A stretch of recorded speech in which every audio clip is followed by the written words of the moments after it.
Thomas Paine, Thomas Paine, Thomas Paine, Sam Adams, Sam Adams, Sam Adams, Benjamin Franklin, Benjamin Franklin, Benjamin Franklin. These men spoke up for what they thought was right.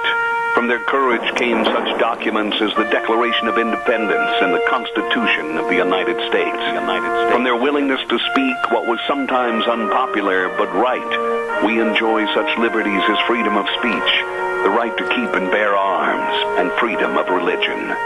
There are those who still wish to oppress our freedoms, and there are still patriots willing to stand up and defend life, liberty, and the pursuit of happiness.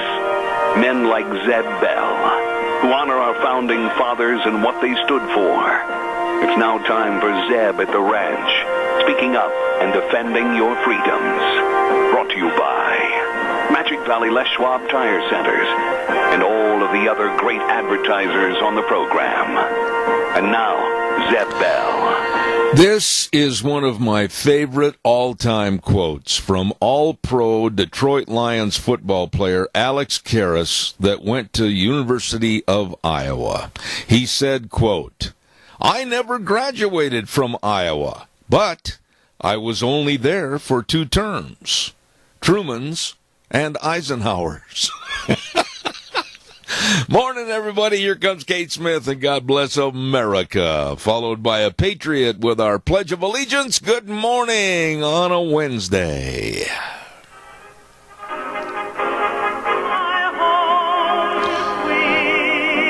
And a big thanks to Kate Smith coming in, as always, with our God Bless America. Good morning to you, Zeb at the Ranch. I'm Zeb Bell with our major sponsor, your Magic Valley Les Schwab Tire Centers. All 7 locations serving you with a big fall tire sale going on right now. And don't forget, too, some of our great advertisers, including Western Waste Services, always at your disposal. Call, get on the route service, 734-6969. Right now, let's go to the phone line and start the day off right with the Pledge of Allegiance. Good morning. No one called in. Well, you do it. Okay. I pledge allegiance to the flag of the United States of America and to the republic for which it stands, one nation, under God, indivisible, with liberty and justice for all. The dominant mother hen of K-Bar and Cat. Good morning. Yes. Thank you. Good morning. May I please now announce to everybody that K&R Rental is going to provide our weather service coming up next, and that is, of course, K&R Rental at 256 South, 300 West of Hebron.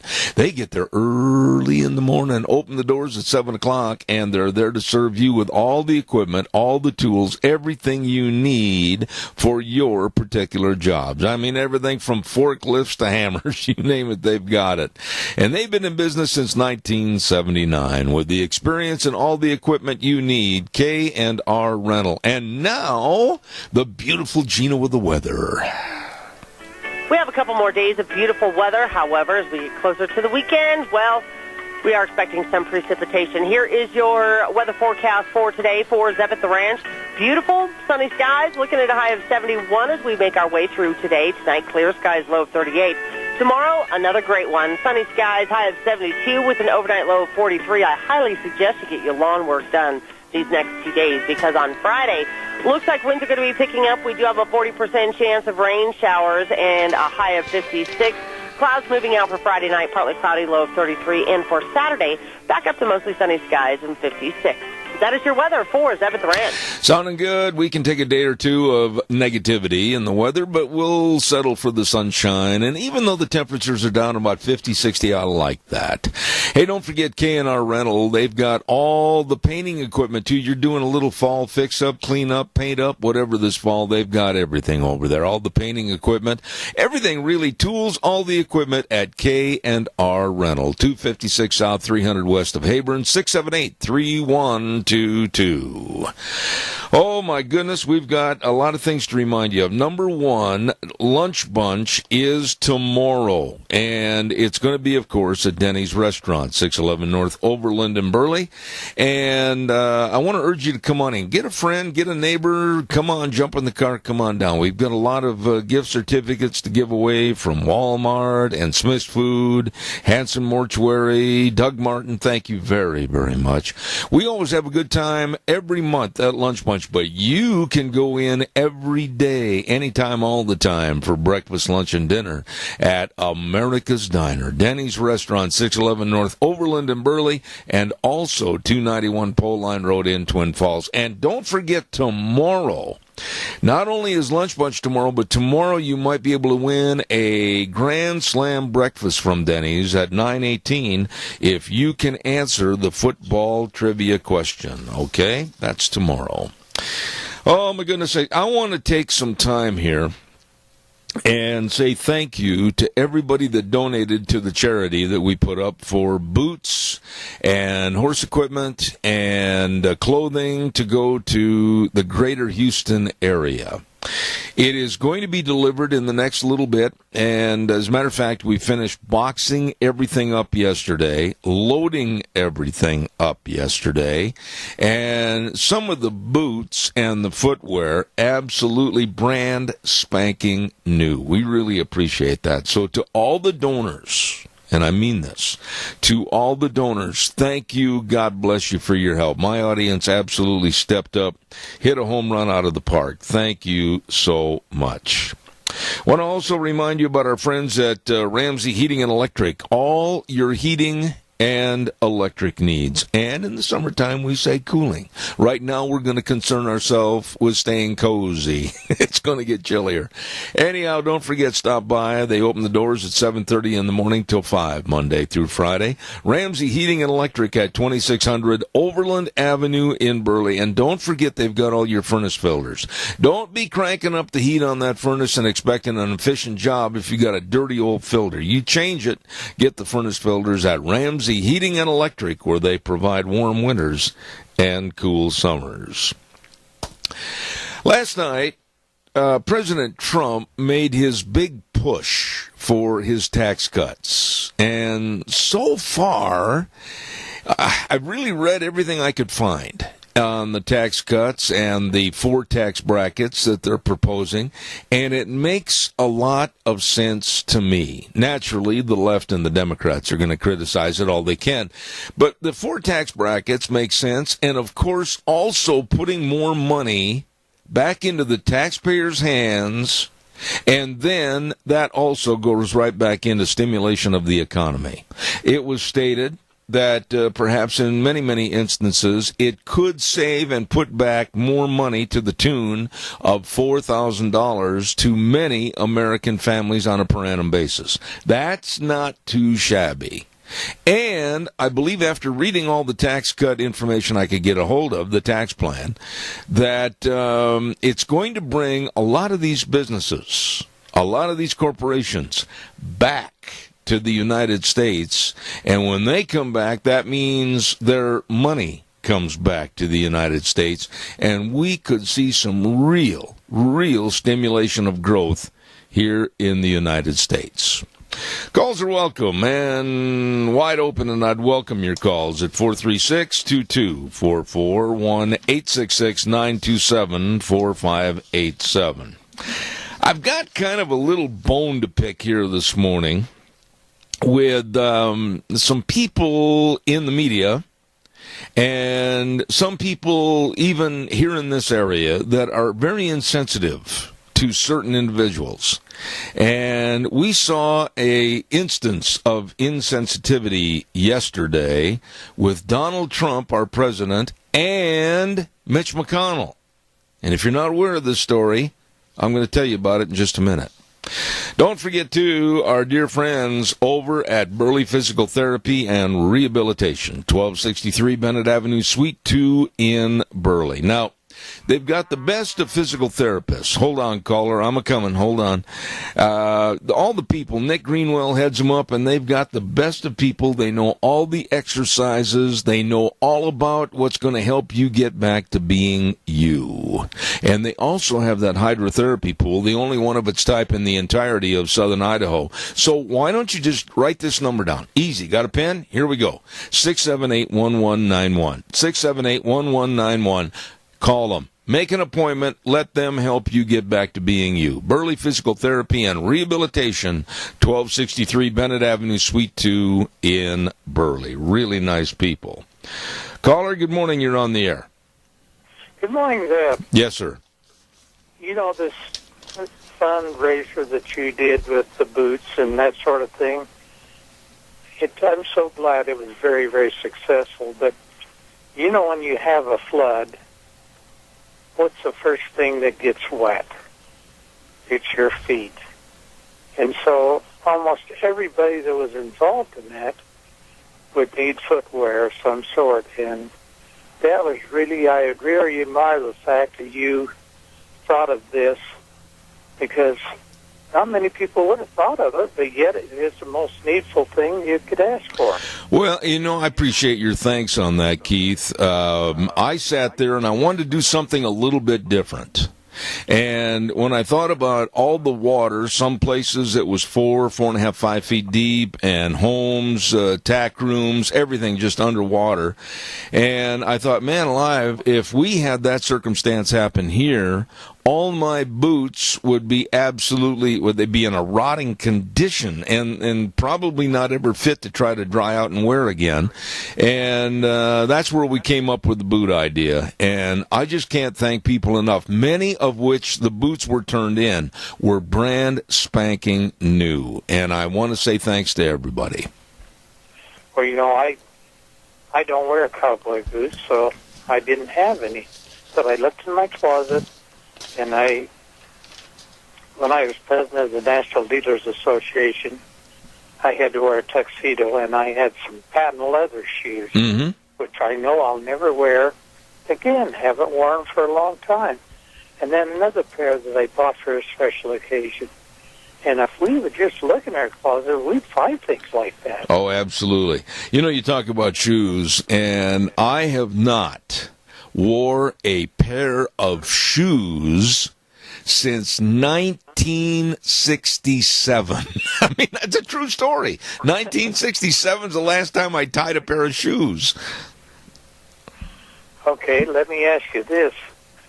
If a person were to buy a pair of boots, what would be the best one to buy? Oh, no, that's kind of a loaded question, and I'll tell you why it's loaded. There are so many different brand names. There are so many different styles. There are so many different fittings as to what you want to do with the boots, whether you're riding, whether you're just walking, whatever the case might be. That's all into personal preference, and I would never want to say, well, this is the best, because I can't do that.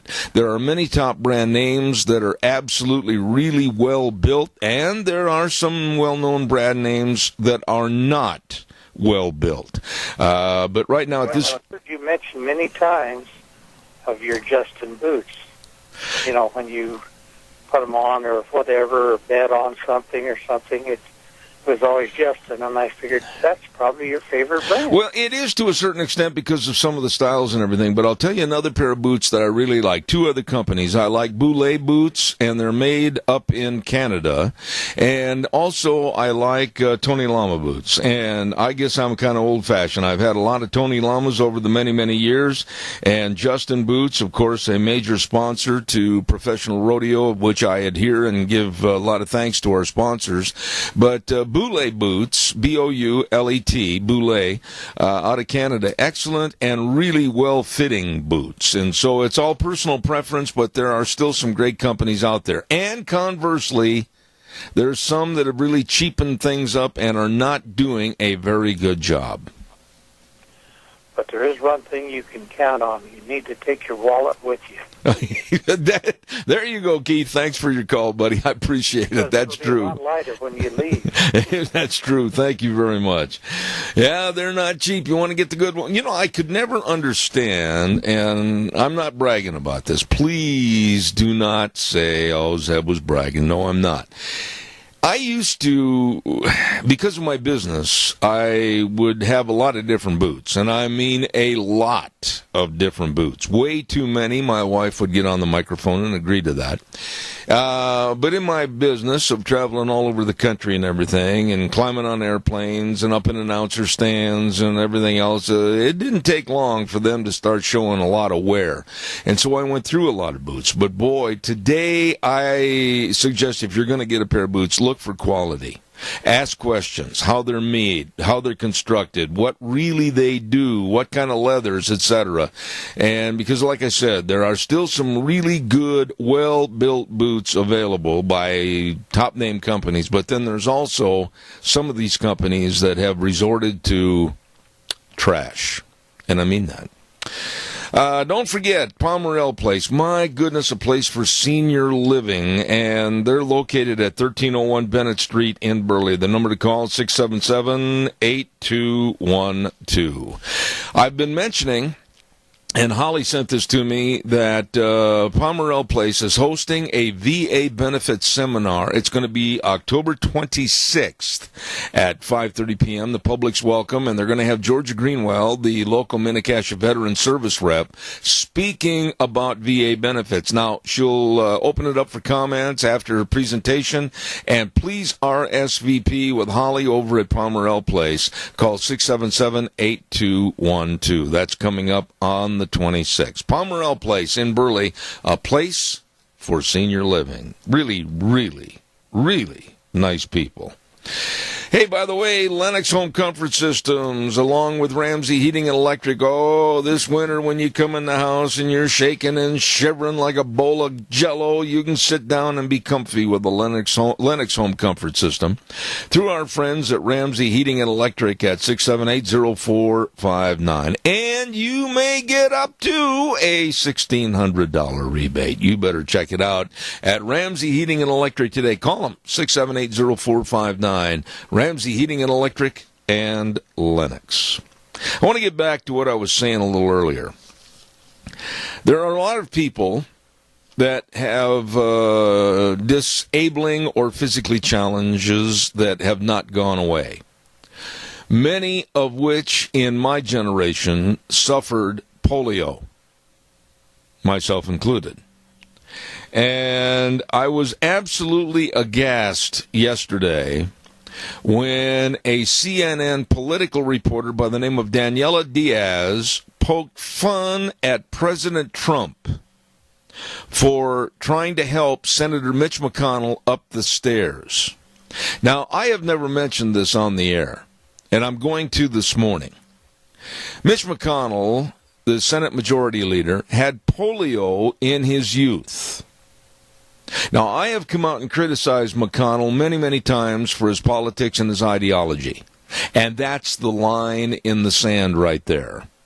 I have come out and criticized John McCain numerous times for his attitude and his ideology. And that's the line right there. Anybody that would stoop, and I mean this, to a criticism and trying to make a wry sense of humor over someone's frailty or someone's physical challenge is a person that's not very smart and, quite frankly, should be fired from their job. John McCain, of course, with the injuries sustained as a prisoner of war. Mitch McConnell, in the other instance, a person that suffered polio in his youth. And yesterday, the sniping at Donald Trump because he took a hold of Mitch McConnell's hand when they were going up the stairs, and he kind of just made sure he had him balanced so that he didn't fall, I thought was a very humane gesture and very, very nice. And then this idiot reporter, Daniela Diaz, made fun of it. And quite frankly, her and others of her ilk, because they are of the younger generation that have never seen the effects of polio or had to withstand going through the horrors of that dreaded disease, she came out and made a stupid, childish, absolutely brainless twit statement that was offensive to me and many other Americans. Caller, good morning. You're on the air. Good morning, sir. Yes, sir. It's amazing how uneducated people will open their mouth before they engage their brain. Well, I've always said that people like that, they let their shotgun mouth overrun their BB gun brain. That's a fact. But where's the outrage from the people like that was giving Trump heck for when he done that gesture, and they insisted he was mocking that handicapped reporter. Yeah, I just absolutely, I don't think there's any call for this in society whatsoever. Now, I'm going to tell you something, Doug. I've gone through some of that with some of these people in this area that have said some things and sent some emails and et cetera. And, I look at those people and I almost feel a pity and a compassion for their ignorance because they're absolutely not very smart. They belong to the NRB club, not real bright. And anybody that can't draw a distinction, if you're in a political office and you have an ideology, that ideology and your viewpoints on politics should be discussed. If you don't agree with it, they can be hammered. But when you start picking at someone's frailty or someone's physical impairment, you have become the scum of the earth. Exactly. Yeah, you've crossed a line right there. And like you say, their ideology, how they feel and how they, their ideas for the country, yes, that is open for scrutiny, wide open. I don't care who you are. Yep. But, yeah, you nailed it right there. But the left is... they're a breed of their own. And surprisingly, as cannibalistic as they are towards conservatives and whites, it's becoming that way. Honestly, they're out to get us all. They get very little in return as far as public scrutiny or any criticism. Really, the media is not going to criticize them. The late-night so-called comedians and hosts of talk shows don't criticize them. They've got fair game. They've got a hunting license they didn't have to pay for. Exactly. Yeah, it's sad, but if you think about it,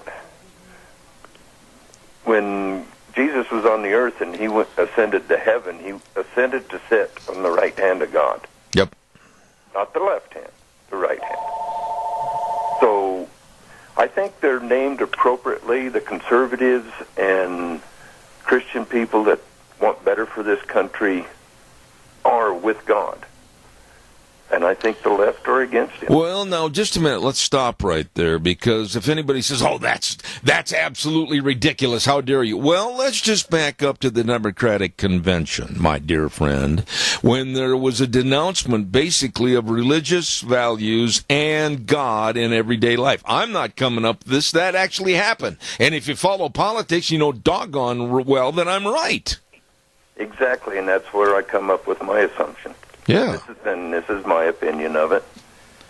So they are here to tear down this country. They want a one-world government. And they're going to do anything and everything. And this congresswoman from Florida that's come out against Trump, when he called the wife of that fallen soldier and turning things around, shame on her. I feel pity for her. I am seeing and listening and reading more about this, and I'm going to have some comments in the first hour on tomorrow morning's program. But I'm starting to feel some real partisan politics. I'm starting to feel some real partisan left Democratic jabs at the president, and I'm going to really pursue that story. I think it is nothing more than a black lady congressman trying to throw dirt again on the Trump administration. And I feel you're right, and I'm glad you're going to look into it, because I was going to research some more on it. So, because it's to even come out and take this young man's death and turn it political that's the lowest of the low you can get. Of all the people that I listened to this morning, and I really flipped through a lot of the dials, and then also my lovely bride pulled a lot of information off the internet this morning from Washington and New York City, where I work with a lot of people every morning getting info. All of the people that I read and all the people I talked to said, whoa, back up just a minute. This story is going to have some legs that are going to show some partisan politics and mudslinging, because, first of all, who was on the line listening to the conversation of a private conversation between the president and this widow? No one, except the widow and President Trump. Now, there's a claim, there were others besides this black congresswoman in the car, etc. Doug, again, I'm not going to stand behind anything they say, because I'm looking at it right now as partisan politics and mudslinging. Exactly. And I look at it this way. The Democrats, when have they not lied to us?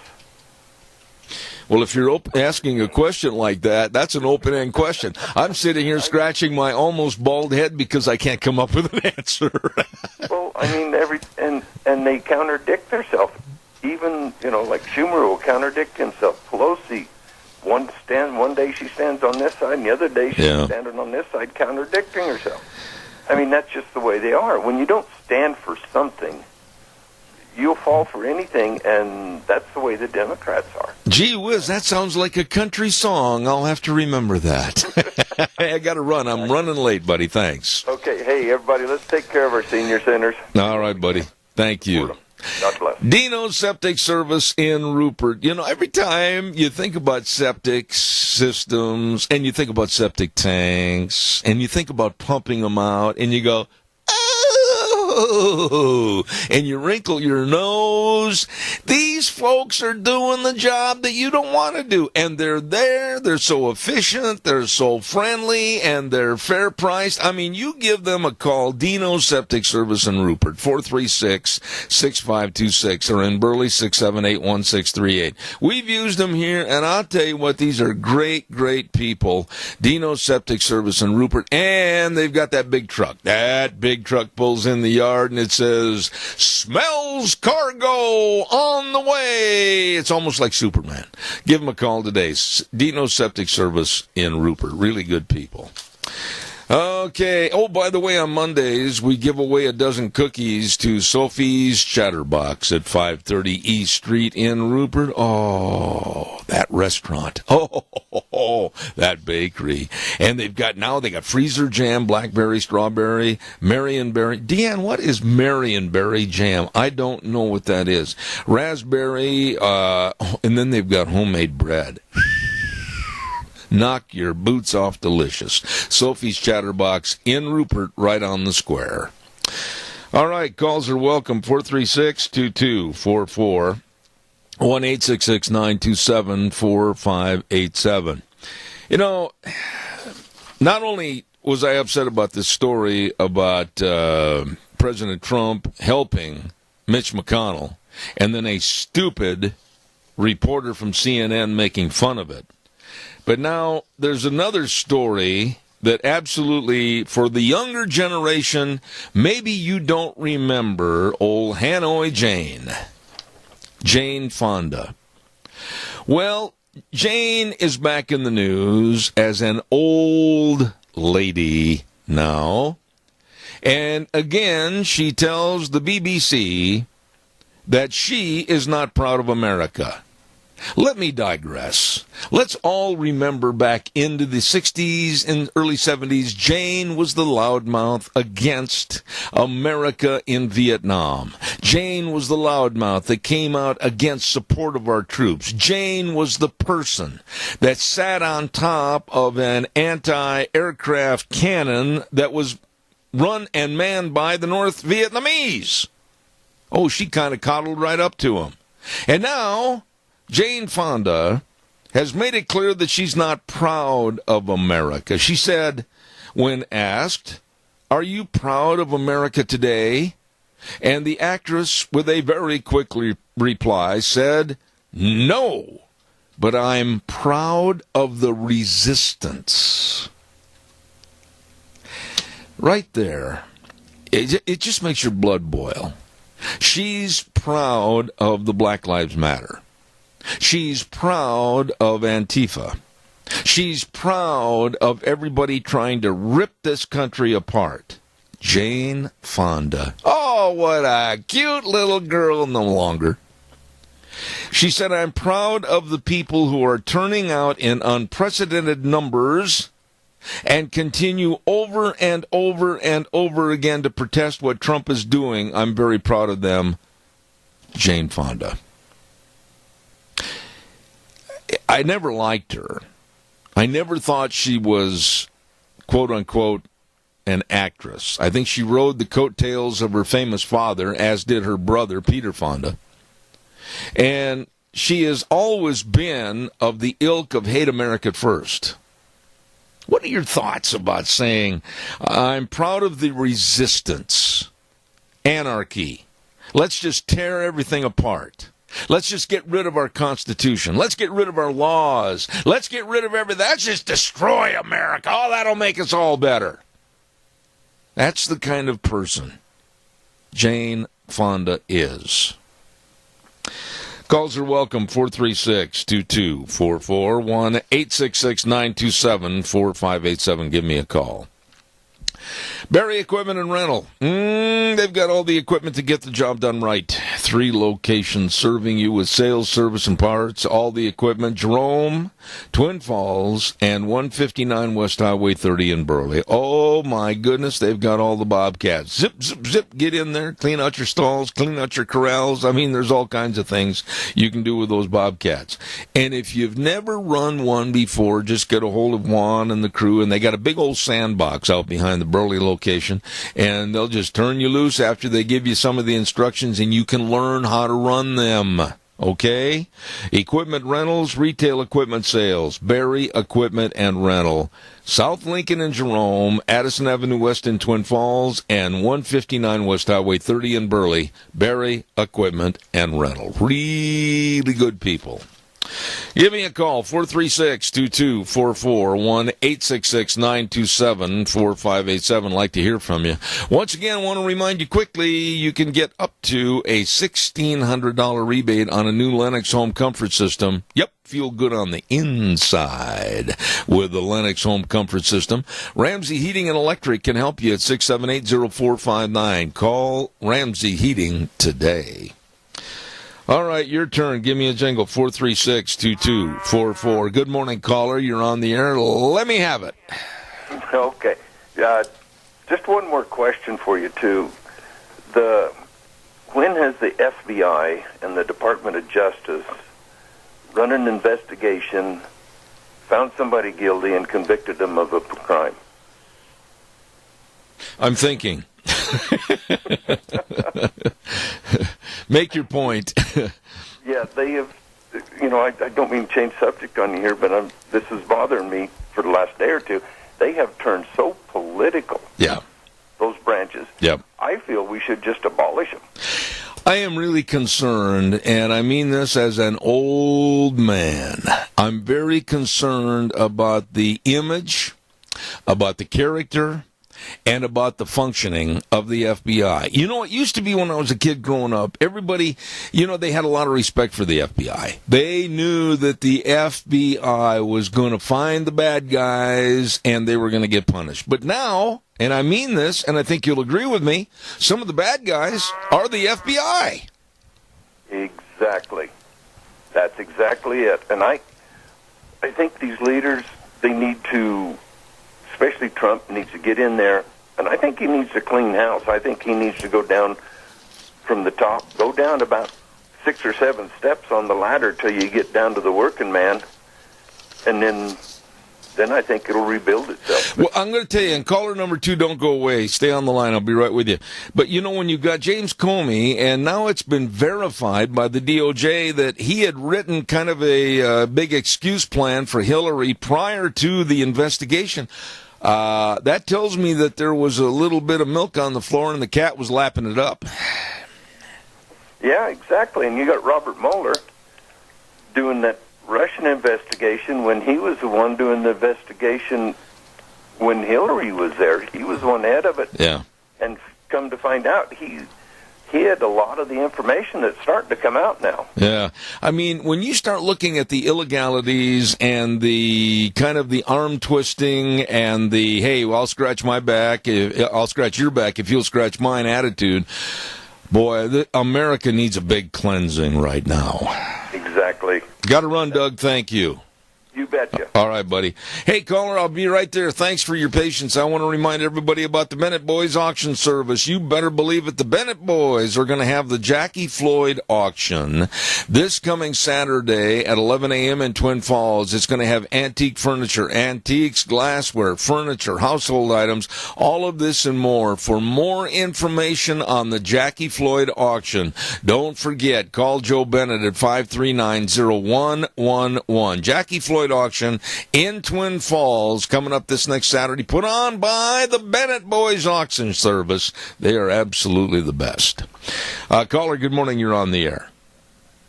Well, good morning, Mr. Bell. You know, there's baloney about Jane Fonda not being proud of America. She never was. I remember when she came out with the Vietnamese. I had brothers, cousins, uncles that fought in that war. And I believe everyone that speaks out against the United States needs to be tried for treason, put in prison for life, and get them out of here. As far as Hillary goes, well, she is who she is, and we either put her in prison or we just keep forgetting about everything that the Clinton Foundation has done. Yeah, well, wait a minute, Donna. I'm sick and tired of people bashing the United States. Yeah. We're one of the greatest countries that is. Yeah. Let me just throw this. If they don't like it, get the hell out. And that's put very succinctly. Let me just run this by you. And I mean this when I say this, and so the Democrats can sit there in the audience and they can just gnash their teeth and pull their hair out. I believe the real Russian collusion was with the Obama administration and then Secretary of State for the Obama administration, Hillary Clinton, because the more I look into this situation up in Oregon, with the Malheur Wildlife Refuge sitting right there by some huge uranium deposits. And then we find out about why the Obama administration wanted to literally give for not that much money to Russia our uranium, thanks to Secretary of State Hillary Clinton. Don't you see some nasty little dirty hands in the cookie jar here? Oh yeah, it's plain, and I don't know why they I just don't understand why she's not in jail along with Obama and basically his whole administration. Well, look at the emails. I think they ran that, and the Brotherhood ran his administration. He didn't. He did what they wanted. I think between Susan Rice and all the others that were there in that administration, along like what you mentioned, the Muslim Brotherhood inductees into the cabinet, that he made sure their names were there. Of course, our illustrious Congressman Mike Simpson couldn't see any collusion there. I think we've got some big problems in River City, quite frankly. I think you're right, but like I said earlier, I think everybody that speaks out against this country ought to be tried for treason and put in prison. I'll second that, and thank you for your call. You betcha. God bless you. Thank you. Bye-bye. Caller, thank you. I'll do your call before the weather. Good morning. You're on the air. Hello, Zeb. How are you this morning? I'm peachy. Good. Go ahead.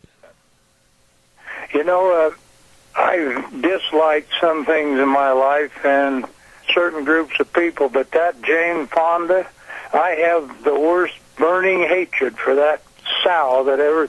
I heard that story last night and I couldn't sleep, just hating that thing.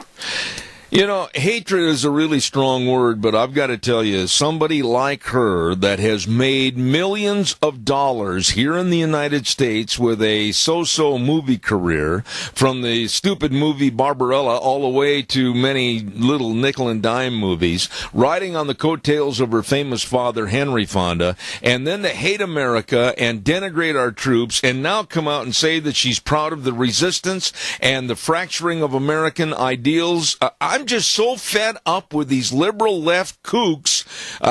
We got to do something to stop it, Mr. Bagby, or I'll tell you what, we're all going to see America go down the drain. Yeah, well, she was treasonous, and it's terrible. And anyway, I just wanted to call and tell you how much I like her. Yeah, I can tell. Hey, by the way, a little pigeon landed in my barn last night while I was saddling a horse, and that pigeon shared with me that you're going to be a year older on Saturday. Is there any truth to that? Are you there?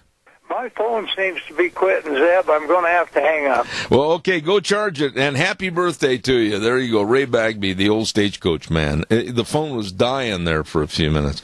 Caller, I'll be right there. Hey, listen, caller, you just sit back for 60 seconds. I'm going to do a quick weather forecast, and then I'm coming right to you. Don't you dare go away. Mount Harrison Audiology and Hearing Aids. Oh, they're located across from the Minidoka Hospital Emergency Room. The number to call and make an appointment, 312-0957, 312-0957, Mount Harrison Audiology and Hearing Aids with the doctor, Christine Pickup. She knows all about sound, all about hearing, and can help you. Right now, here's Gina with the weather. We have a couple more days of beautiful weather. However, as we get closer to the weekend, well, we are expecting some precipitation. Here is your weather forecast for today for Zeb at the Ranch. Beautiful, sunny skies, looking at a high of 71 as we make our way through today. Tonight, clear skies, low of 38. Tomorrow, another great one. Sunny skies, high of 72 with an overnight low of 43. I highly suggest you get your lawn work done these next 2 days because on Friday, looks like winds are going to be picking up. We do have a 40% chance of rain showers and a high of 56. Clouds moving out for Friday night, partly cloudy, low of 33. And for Saturday, back up to mostly sunny skies and 56. That is your weather for Zeb at the Ranch. Thank you, Gina, and brought to you by some wonderful people that can help you if you're noticing some hearing loss, and that's Mount Harrison Audiology and Hearing Aids. Number to call, make an appointment today. I did, and I'm very thankful for it. 312-0957, Mount Harrison Audiology and Hearing Aids. Good morning, caller. Thank you for your patience. Yes, good morning, Zeb. You know, our Constitution and our troops who lost their blood over there in Vietnam provided Hanoi Jane the right to do what she did. Yeah. And for her to go ahead and show such dissension against the United States and get away with it is disgraceful. If she ever pulled something like this in North Korea, she'd be 6 feet under the next morning. You know, Tony, I have never liked her or others of her ilk. But, you know, we've got to do something in this country. Look at the NFL players taking a knee. That's total disrespect for our flag, our Constitution, and I don't care what former Attorney General Jim Jones of Idaho said. I think it's a slap in the face to our military, our policemen, and everybody else. You know, we used to have pride in this country. You used to stand up and be proud of hearing the national anthem and saying the Pledge of Allegiance. That's when we were a strong, value-based country. And now we've let the sleaze, the scum, infiltrate in numbers that are trying to transition this country to a third world status, and I hate it. Well, I think a big part of the problem right now is a lot of the people that voted for Trump are now coasting. Yeah. They figure he's doing it all, and he doesn't need any more help. But I think we need to start burning up the wires from here to Washington. I agree. Congressmen know that we're still behind them. We want things done, and we're not going to sit back and take it anymore. Yeah, well, I'll appoint you as my liaison to Carl Simpson's office, okay? Okay, that language wouldn't be off the wall. I appreciate you, Tony. Hey, by the way, you and Mary had a wonderful time at breakfast the other day. Thank you so much. God bless you. Oh, we enjoyed having you guys. We don't see enough of you. I appreciate it, Tony. Thank you so much. Take care of yourself. Thank you. Well, you're welcome. All right, sir. Caller number 2, you're on the air. Go ahead, please. Good morning, Zeb. Yes, sir.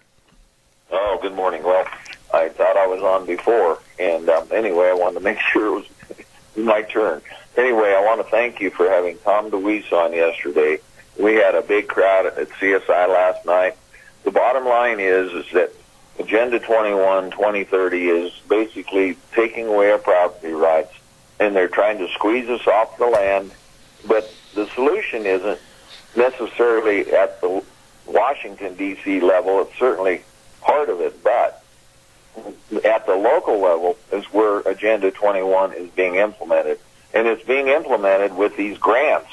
We need to go down to those county commissioners, City Hall, and say, stop taking the grants. Because the Supreme Court ruled back in the 1940s that is not without due process that the federal government control what it finances. Yeah. So I'll give you an example.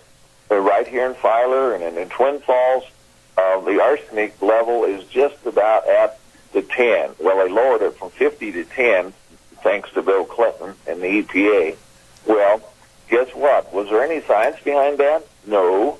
But I talked to Alan Bates. He was the guy in charge of that in Twin Falls when I lived there. And he said, where's the science? He said, well, there isn't any. But if we don't do it, we're going to lose our grants. Yeah. And so, they use the grants for bike trails and all kinds of things. We've got to tell City Hall, our county commissioners, march in there in droves and say, stop taking the grants, and then Agenda 21 will stop in our local communities. Otherwise, eventually they're going to take our properties. Well, wait a minute. Whoa.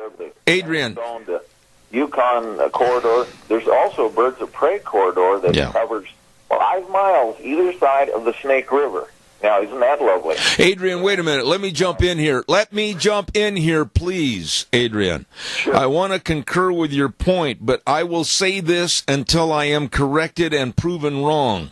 Most city officials, most city administrators, most county commissioners do not understand what's going on in this country with the Agenda 21 promotion.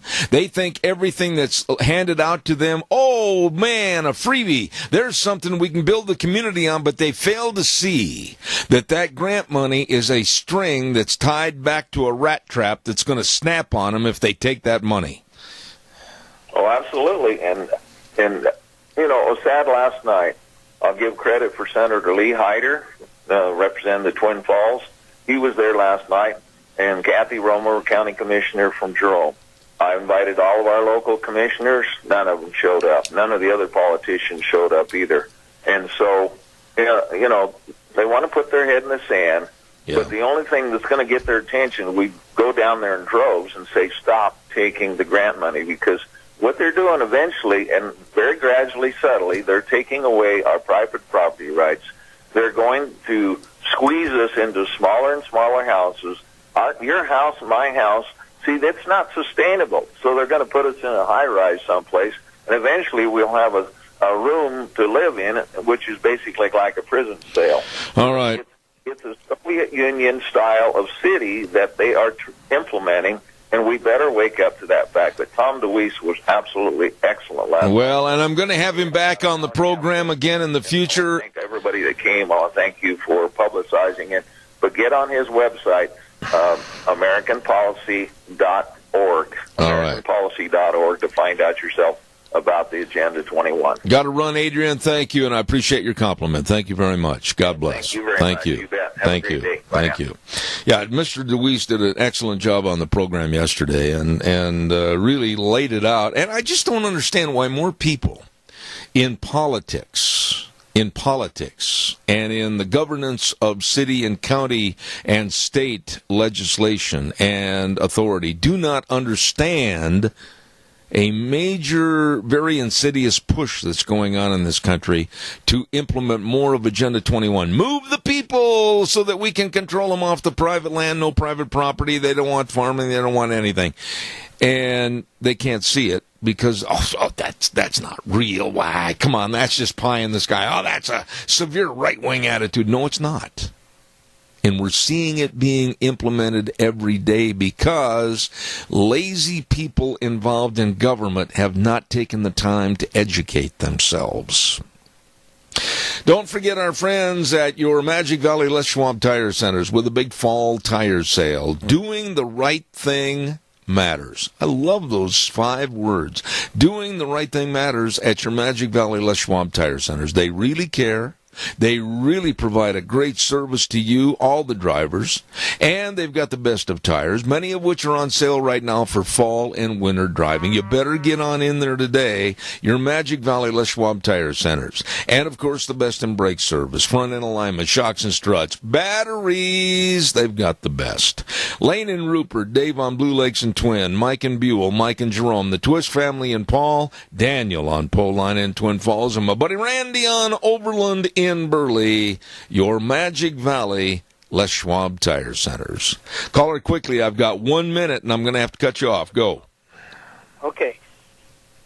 My wife is pointing something out to me that I think is very newsworthy to people, and that is the fact that I asked why Hillary was always trying to get her nose into the news and everything, and she tells me that if she can, or the Democrats or whatever, can discredit Trump enough that the presidency would go to her as the vice president. No, there's not a snowball's chance in the oven, I think, of that happening. I think it's just wasted effort, wasted money, and wasted stupidity on the Democrats. Keith, I've got to run. Thank you so much. I appreciate it. Thank you. You bet. Bye-bye. All right. Yeah, I mean, Hillary as president, I think the American public would absolutely pick up pitchforks and run down Pennsylvania Avenue. Got to go to the news from CBS. We'll be back in about 7 minutes. Don't you dare go away.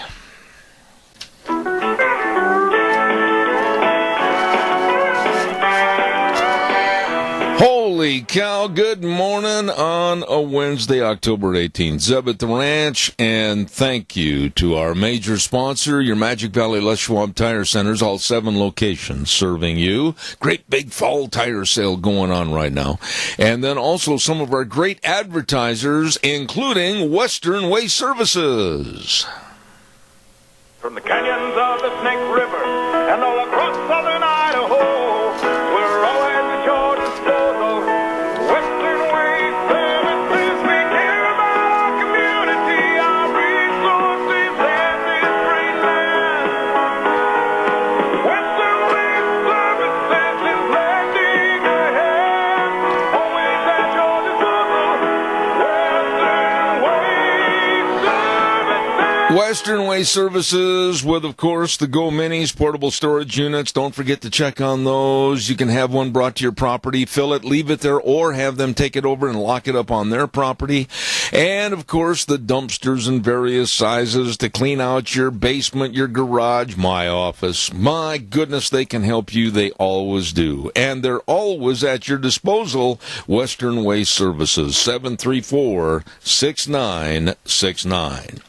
Don't forget, too, the colder weather's coming and you want to stay comfy on the inside with your Lennox home comfort systems. Check it out today. You could possibly get up to a $1,600 rebate on a new Lennox home comfort system. All you need to do is call our friends, Ramsey Heating and Electric, at 678-0459. Ramsey Heating and Electric and Lennox.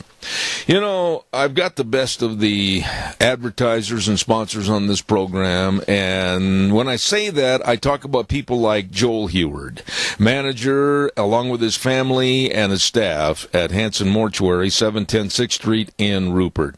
They've got the flexible hours. You know, they're not just there 8 to 5, 8 to 4, whatever it might be. They're there so that anytime you need help, they are there, just a phone call away, 436-5636, and always treating you with the highest ethical standards with unquestioned integrity. When there's the passing of a loved one, it's a very tumultuous time. They can and they will help you. Hanson Mortuary, 710 6th Street in Rupert, 436-5636. There is a man in Indiana that I'm looking forward to talking to right now, Indianapolis, Indiana, and he's going through some NFL withdrawals like I am. Good morning, Dave Bego. How are you? I'm doing fine, Zeb. Sorry to hear about Aaron Rodgers. That was tragic. It is tragic, but I've got to tell you something, Dave, and you and I have known each other for years, that I feel very bad for the person. I feel very bad for the circumstances, but I am really turned off on the NFL. I was probably one of the biggest NFL fans, knowing a lot of the players, past and present, and right now, with this totally derogatory attitude of kneeling and sitting during our national anthem, I am one of the people that has taken the dial, turned it off, and found something else to do. Well, I'm with you, and I think Americans across the country are the same way. There's an article that yesterday that stadiums are empty across the U.S. as the NFL backlash hits a new level, and I think we're going to see more of it. They had their meetings yesterday, and I don't think they accomplished much. I think they just kind of brushed over it to their own needs. Dave, I have a friend that is with a large network. I'm not going to mention anything more than that. I'm going to be very evasive on information. And let's just say that I heard the comment from this particular person that if you'll watch these NFL games and take time to really study this, the camera shots, the wideouts showing the crowd and everything, the networks have cut back on those camera shots of the crowd because, quite frankly, of what you just mentioned, there are a whole bunch of empty seats there, David. Oh, there is, and it's going to get worse. I think, people across this country, they're tired of this stuff, and they're tired of the other, backlashes with Antifa and, Black Lives Matters and Fight for 15 and all this stuff that's being funded behind the scenes by the unions and Soros. Well, Dave, you're a businessman, an entrepreneur, a very well-known, well-respected person in your community and, for that matter, around the Midwest. You have rules, you have regulations, you have company policies. Why are you any different than a Jerry Jones with the Dallas Cowboys or anyone else in the NFL? If you've got rules and means and methods that have to be adhered to in a private business and private ownership, why can't they do this? Well, it's, again, Zeb, as I've mentioned before on your show, this is the tactics and the agenda that the far left uses, the SEIU used against us, and they came after me and hit me up on all this stuff too, and you have to go out and expose them for who they really are. And, of course, the mainstream media won't do that because they're being controlled behind the scenes by the unions and the left.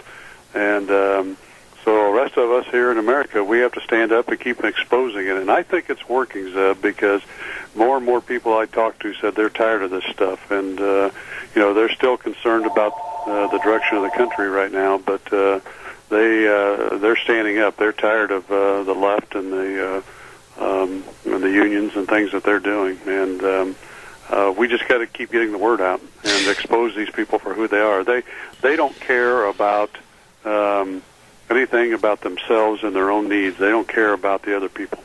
Dave, what about the union itself? Now, of course, you were talking about the SEIU. What about the NFL Players Union and other sports unions, how they're affiliated, what their powers are, how they can basically try to supersede private ownership, private business concerns, i.e. like Jerry Jones with the Dallas Cowboys? Where do they get all their power, or do they have all that power? Well, they do, because behind the scenes they're lying to people and misinforming them, and they're intimidating people.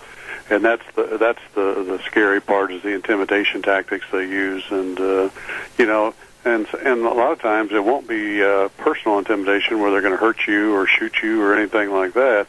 It's more, we're going to come after your business and go after your customers or your employees and or your advertisers, like they're doing with the media and stuff like that. And a lot of these business people across the country don't have enough backbone to stand up and say, do it. If you do it, I'm going to expose you.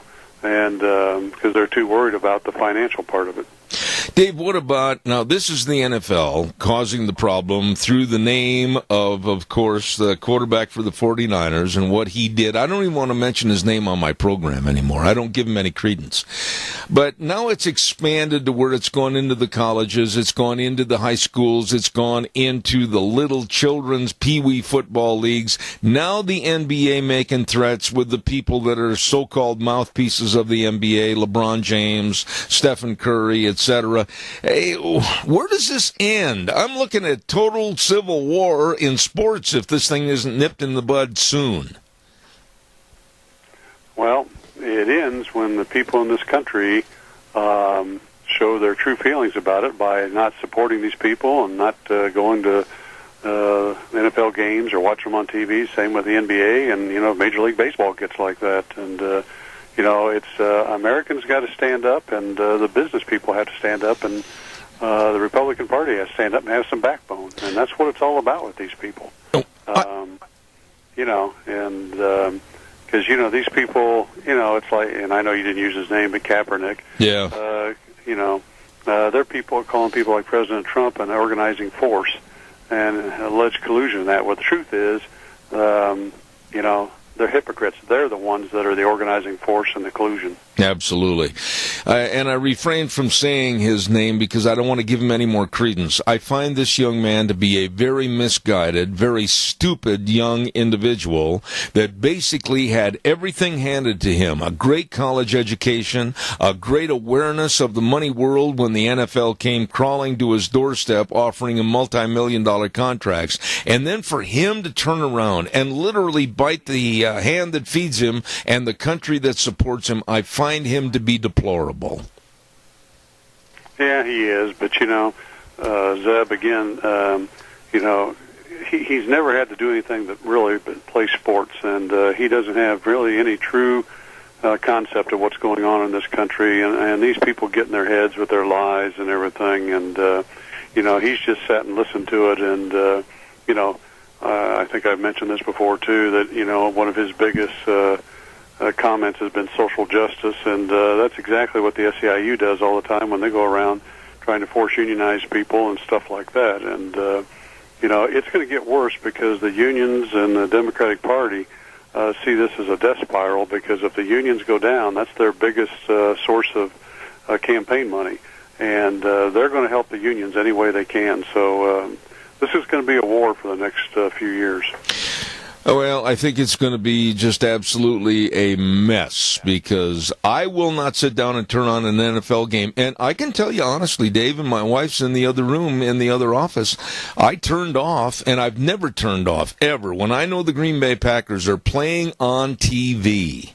I mean, I would break the speed limit laws to get home and watch them play, and I've turned off their last few games because I will not stand for the inept and totally unprofessional attitude they're displaying with some of their players on the field. Well, I agree with you, and I think that's what Americans need to do, and send a message. It's a sad state of affairs, but this is all about politics and about people who want to dominate this country. Dave, let's shift gears for a minute, and I wanted to get your opinion as a businessman. I've read quite a bit about President Trump's proposed tax cut and tax reform package, and a very short thumbnail sketch of what I think about it, and then I want to hear yours.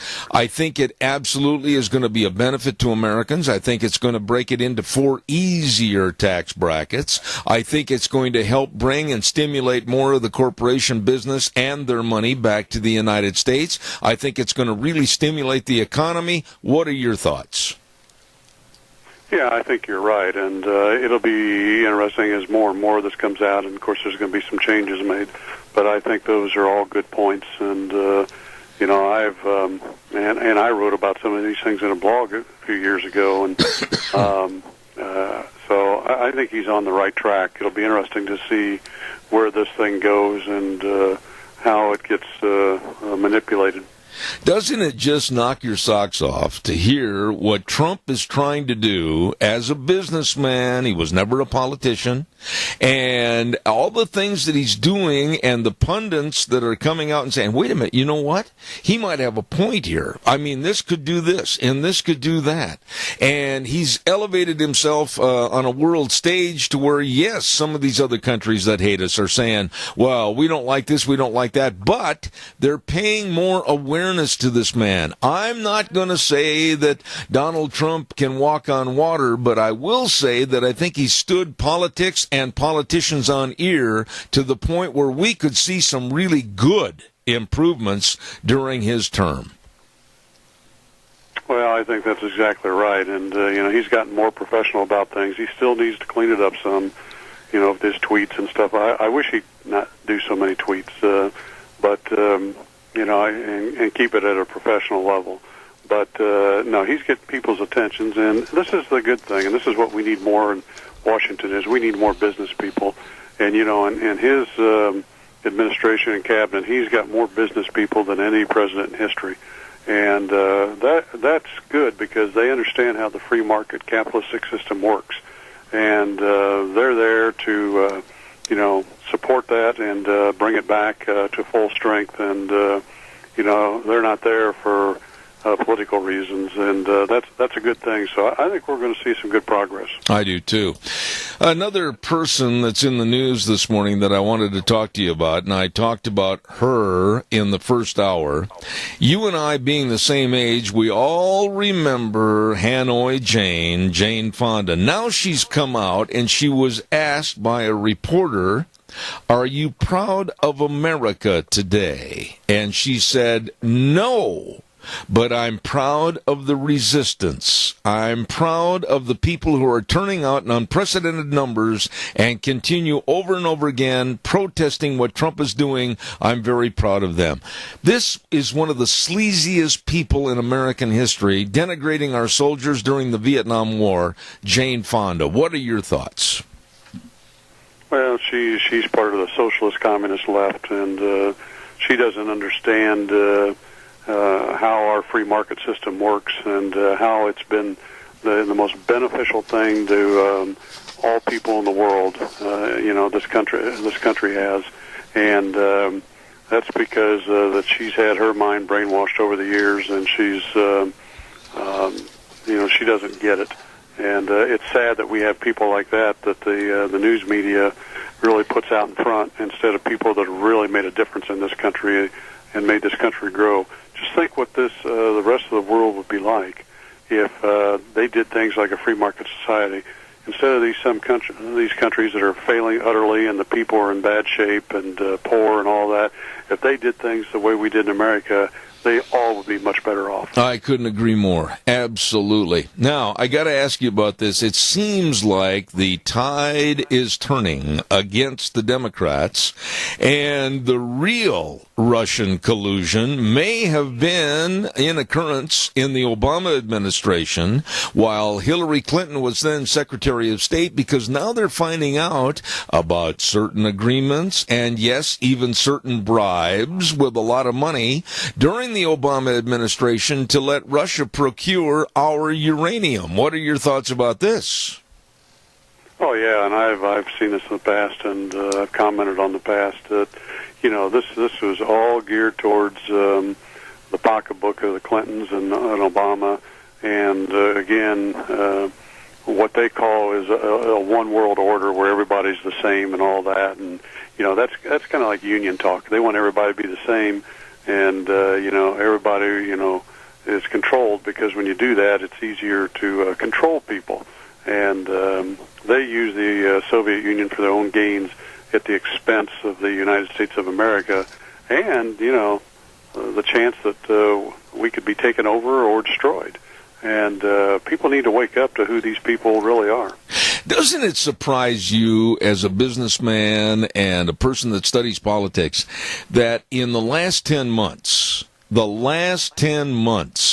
with all the allegations, all the charges against Trump and his followers and collusion with Russia to alter the election, the last 10 months there's not even a leak, nothing that is of any point of value to these investigators. And when you consider all the other leaks that have gone on, you would think that all these Trump haters would find something, but gee, Dave, nothing's coming out. It's who they are and what they do, and it's going to continue like that, Zeb, and it's sad. And that's why the Republicans and the right and people need to stand up and expose them for what they are. And and what you find out is when you do expose people for who they really are, and these people that use lies and misinformation and intimidation and all that, when you expose these people, they tend to crawl back under the rocks, and that's what has to happen. Absolutely. Dave, I talked to you with a moment of sadness this morning. I can remember way back in May, you and I had a conversation. I looked it up. We were talking about my Chicago Cubs, and they were playing really bad baseball back in May. And you said, Zeb, take solace in the fact that it's a long season. It's a long season, Zeb. Don't get down on them. Dave, I'm down to one game. One game. They lose this next one, and they go for an extended winter vacation, my friend. Yeah, I know. I saw that last night, and but you know, they did come back, and at least they got into the championship series. And who knows, Zeb? I'm hoping they come back and give you some pride. Well, I tell you what, the team that really is strong in comebacks, the New York Yankees. Holy smokes, they brought out the big lumber last night, David. Yeah, they did. It's going to be interesting where this whole thing goes, you know. And if the Cubs don't come back, we're looking at a coast-to-coast World Series, which could be very interesting. Absolutely. Anything going on in your world? Any more books that are going to be written? Anything else in politics? What's going on with you? Just busy. We got a lot going on in our businesses and that, and you know, and I told you, you know, my dad passed away, and we're still getting through that. And unfortunately, we've had some other friends and that pass away that we've kind of had to deal with in the last couple of months. So we're just working our way through it right now. Well, our condolences to you, your family, and of course you're a dear friend. We really appreciate you taking the time to be on our program, and look forward to Wednesdays talking to my dear friend Dave Bego, author of The Devil at My Doorstep, The Devil at Our Doorstep, and just a very, very great entrepreneur, businessman. Dave, thank you so much. Well, thank you, and you have a great week. And you can send me a bottle of wine. It might be an interesting twist. He's gone. All right, thank you, Dave. I owe him about 30 bottles of wine on little bets that we've made. Hey, I've got to pay some bills here real quick, and I want to remind everybody about Ark Animal Hospital, 750 21st Street near Connection Credit Union in Heyburn. Hello, Dr. Bill and the staff. They've been voted again Minnecache's best veterinary hospital. They've had that honor for multiple years, and they're a mixed animal practice. I don't care if you got a little bitty kitty cat or if you got a great big bunch of roping steers or whatever, they can help because they're a mixed animal practice. Big or small, they love them all. And boy, going into the fall, make sure that you get those heated water tanks installed. You know, I mean, you really want to protect especially your horses. That cold water can help cause colic, and you don't want that. Ark Animal Hospital, 750 21st Street in Heyburn. Number to call, 678-1177. You give them a call. Well, hey, you know what? I got to tell you a little bit. It's been such a refreshing treat. About 3 weeks ago, excuse me, the frog jumped back in my throat this morning. About 3 weeks ago, we went in to see Jeff Bronson over at Lee's Furniture, Floors, and More, and it is such a treat. He is back at Lee's Furniture, Floors, and More, running the show, and I'm telling you, he is a go-getter. Lee's Furniture, Floors, and More at 459 Overland and Burley. And I'll tell you what, if you mention that you heard me talking about him, you'll get an additional 10% off on floor covering, carpet vinyl, and luxury vinyl planks. You get in there and see the staff today. These are really nice people, serving you with all your carpet and furniture needs and your window coverings. I mean, everything right there. Your bedroom needs for your mattresses. Wow. All of this and more at Lee's Furniture, Floors, and More, 459 Overland in Burley. And say hello to our old friend Jeff Bronson, back at Lee's Furniture, Floors, and More. Okie dokum. And in just a few minutes, we are going to have an interview with the former Deputy Undersecretary of the United States Navy, Seth Cropsey. And I'm looking forward to having that interview with that gentleman. So stand by for that. I want to remind you, too, that we just don't think about the insurance coverage that we need. We think, oh, well, I'll do it tomorrow. Oh, well, I'll call them next week. And we keep putting it off. Well, don't do that. You sit down and contact Cameron and Siemens Insurance today. Highway 24 in Rupert, the number to call, 436-4424. Life insurance, health insurance, retirement planning, employee benefits, so much more by people that are really dedicated to serving you. Cameron and Siemens Siemens Insurance, Highway 24 in Rupert. That number again, 436-4424. You know, while you're over, I want to remind you quickly, I almost forgot, tomorrow's Lunch Bunch Day.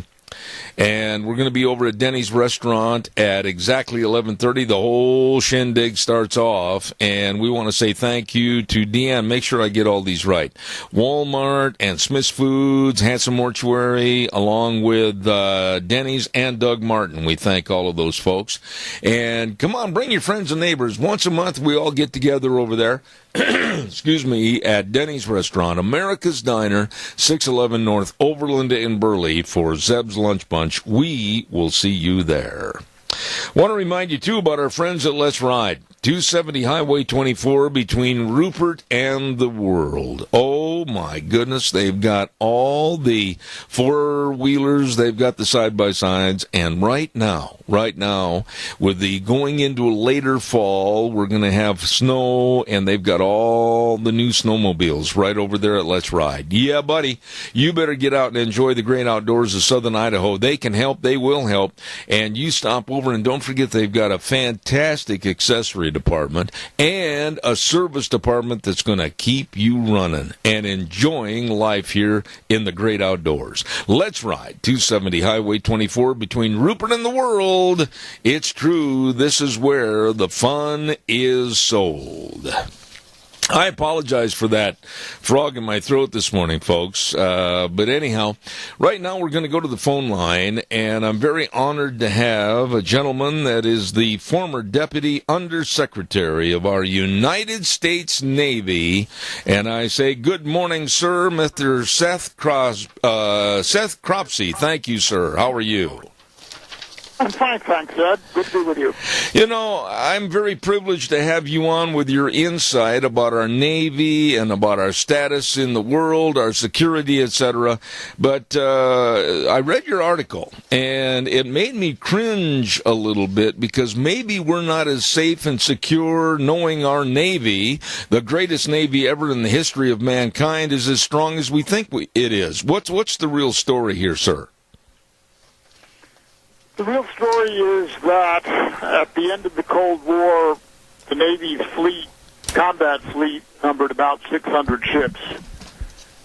That number decreased when the Cold War ended, and it kept on decreasing even though challenges from around the world started to increase beginning around 2000. That number today is down to 276 ships. Wow. And the Navy is involved from disaster relief and humanitarian aid in Puerto Rico and the Caribbean to countering the Russians, or at least keeping track of them in the Black and the Baltic Seas, to the Persian Gulf, to the Red Sea, entrances to the Suez Canal, Gibraltar, the major choke points of the world, to the West Pacific, including the South China Sea, and now North Korea, and the list is going to grow. So it's overstretched. The Navy is overstretched and has too many commitments and too few ships to meet them. Sir, let me ask you this, and I'm going to ask some naive questions because I don't know the situation, and I know you'll share with us. When you have 600 ships in the Navy, and then the depletion and putting into dry dock or putting into mothballs of these ships, why? Cannot some of these ships be refurbished or re-implemented and restaffed, and can't they help the numbers of depleting ships that we need today? Could help modestly, but a lot of the ships that were, when a ship is decommissioned, if it's old enough and its technology is not appropriate not modernized, they're not put into mothballs, they're turned into razor blades.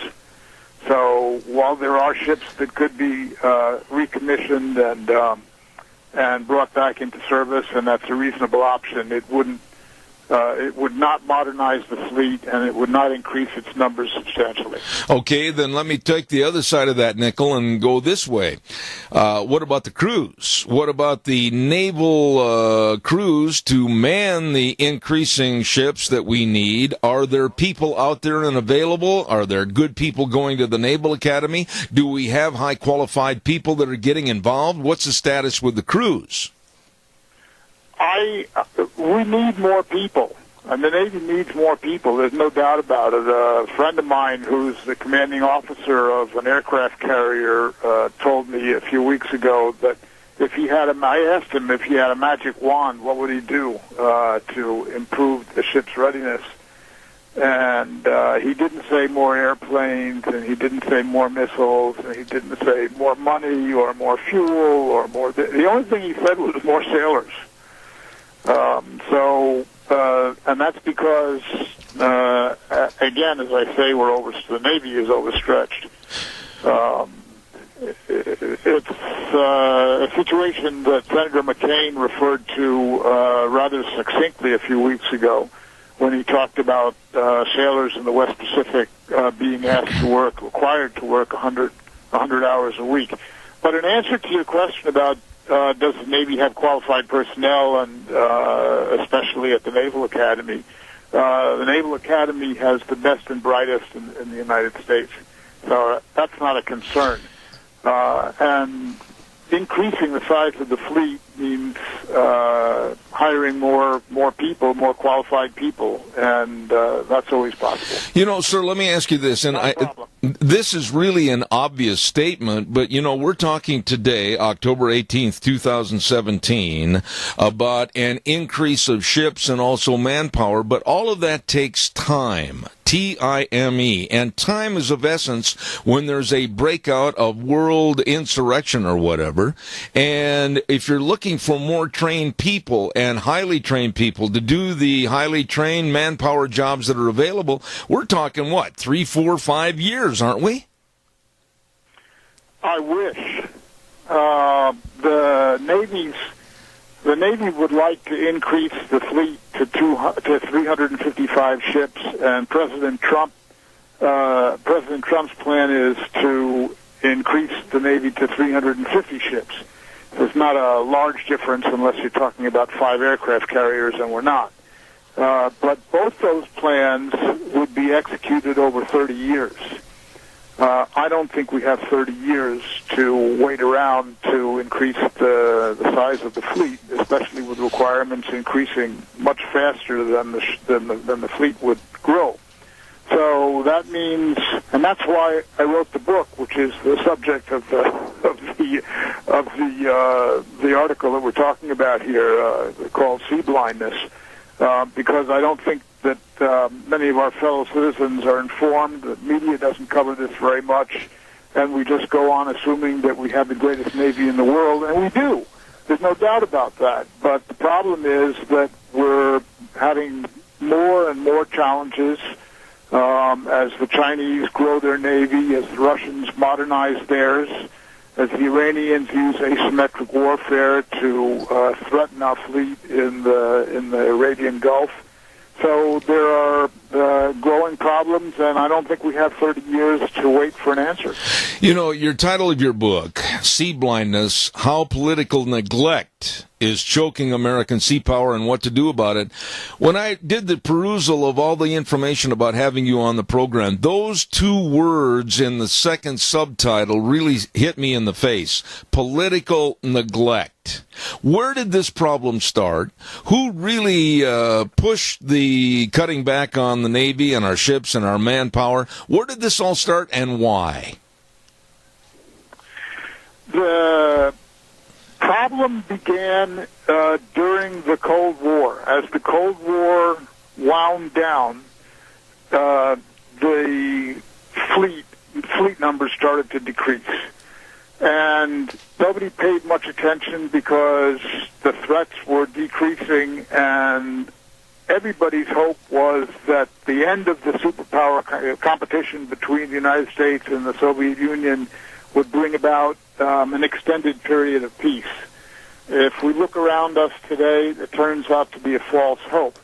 But in the meantime, political leaders from the president, and this applies to both parties. This is not simply President Obama's issue, although he contributed greatly by decreasing the defense budget by hundreds and hundreds of billions of dollars. But political leaders of both parties in the executive branch and in Congress, with few exceptions, simply assumed that decreasing fleet would be able to handle our commitments, and it isn't. You know, let me ask you, it all boils down, doesn't it, sir, to a 5-letter word. The problem can be solved, I think, with a 5-letter word and then expediency to accomplish the goals, and that 5-letter word is money. Am I wrong? Well, I think you're right, but I am not, I don't think it's correct to say that all that money has to come from taxpayer dollars. I think that the Pentagon is and has been for years now in need of serious reform. It's over-centralized. It's over-bureaucratized. There's too much red tape. The Secretary of Defense has civilian agencies who report to him that employ hundreds of thousands of people. And it's very hard to determine accountability in some cases, for example, for overruns on defense programs. So I think a serious reform of business practices, acquisition, and the bureaucracy at the Defense Department would return accountability there and increase it and save us billions of dollars. You know, sir, you have been involved in basically protecting me, my family, and everyone else in the United States. And I guess the bottom line question I've got is, where are we today with North Korea, a problem and threats? Iran, a problem and threats. ISIS, problem and threats. All around the world we're seeing problem and threats. What happens if all of a sudden the 11th hour creeps up on us and there is a demand for naval power? Do we have it to thwart the problem, or are we really in a lot of trouble? There are 3 scenarios I put in the book, in Sea Blindness, that answer exactly your question. Looking at the Eastern Mediterranean, at the West Pacific, and at the Baltic states. And the answer is that if things really got, if there were serious problems, not just in one place, but around the world, not a world war, but a global environment where there were lots of problems, would be very, very hard-pressed. And our security would be much more problematic than now. Remember, I'm talking about the Navy's peacetime needs. Right. I'm not, when I say that the Navy is overstretched today, we're basically at peace. I mean, we have problems all over the world, and you're right that any of them could turn into a conflict, and together they could turn into a very nasty conflict. But I'm just talking about the ships that we have on patrol that are present around the world, reassuring our allies and showing the flag. And that's where we're stretched. And your question raises the much more difficult one about what happens if the stretching turns into tearing. Yeah. What about, sir, the demeanor of our sailors? I know that they are stretched like a rubber band, almost ready to snap, with a workload of over 100 hours a week, etc., like you alluded to earlier. What about the demeanor and the attitude of our sailors? What's going on aboard all these ships and in the Navy in general? I think the Navy has the best people the best people there are. They're dedicated to their work. They will work those 100 hours. Of course, it takes a toll on them, on their families, and that's also a subject in the book. But you can only do this for so long, even with the best of people. And when they're asked to work so much while they're deployed, and while their deployments are increasing or have increased beyond the normal 6 months, eventually there will be a result. There'll be consequences for that, and that's why I think it's so important that we have a larger fleet and more people to crew the ships that we need. Let me ask you this, sir. Have you and others of your status in the Navy been invited to testify and or give testimony about what your needs are and how serious this situation is? Or have politicians turned a deaf ear and a blind eye? Yes, the answer to that question is yes. And let me just say one more thing about that. I said a moment ago that the political leadership has sort of not paid much attention to it, with a few exceptions. The House Armed Services Committee, where I testified most recently, has a subcommittee on sea power and protection forces, and the people on that committee on both sides of the aisle, both Republicans and Democrats, understand what I'm talking about. They know these problems. They understand that the fleet isn't sized properly, and they realize that this is an issue, but convincing their colleagues is another matter. And when there is division within the administration between the budget hawks and the people who want to carry out the president's promise to increase the fleet, that doesn't make things easier. So it's a complicated situation, and it's not easy. I'm going to ask you this last question. With Donald Trump as our president, this administration, like you just alluded to, on a 1 to 10 scale, 1 being, oops, not good at all, 10 being optimistic, where are we on the scale of maybe correcting this problem? I think we're on about a 5. I don't have any doubt that the president understands the problem. He said so in many speeches. I think the question that has to be that the president has to answer is where are the budgets to support his stated goal of a 350-ship fleet? Yeah. The first budget that the Trump administration submitted increased the defense budget by $10 billion. That's an important sum, and it will help, but it will not increase the size of the fleet. It will go toward replenishing supplies, performing maintenance, filling out inventory that's been depleted because of past defense budget cuts, but it's not going to build more ships. And if that's going to be done, it's going to require significantly more increases than the $10 billion originally proposed by the administration. Absolutely. I wish you success on this, because I hate to envision our Navy floating around in a bathtub with an Evinrude motor on it, because, boy, I've got a lot more respect for the veterans and the current Navy, and I certainly hope it comes to pass. The book called Sea Blindness... Yes, sir. The book called Sea Blindness, How Political Neglect is Choking American Sea Power and What to Do About It, written by former Deputy Undersecretary of the Navy, Seth Cropsey. Sir, where can the book be obtained? Tell us, so that I want to get a copy today, as a matter of fact. Tell me more about that. Zeb, it's available on Amazon. Okay. And I believe that Barnes & Noble's website also sells it, but I know for sure that it's available on Amazon. I want to say how much I thank you for your being so direct on the program, talking about your book. I wish you a lot of success, and I certainly hope that you'll come back and visit with us in the future. I'm very much appreciative of you being on the show.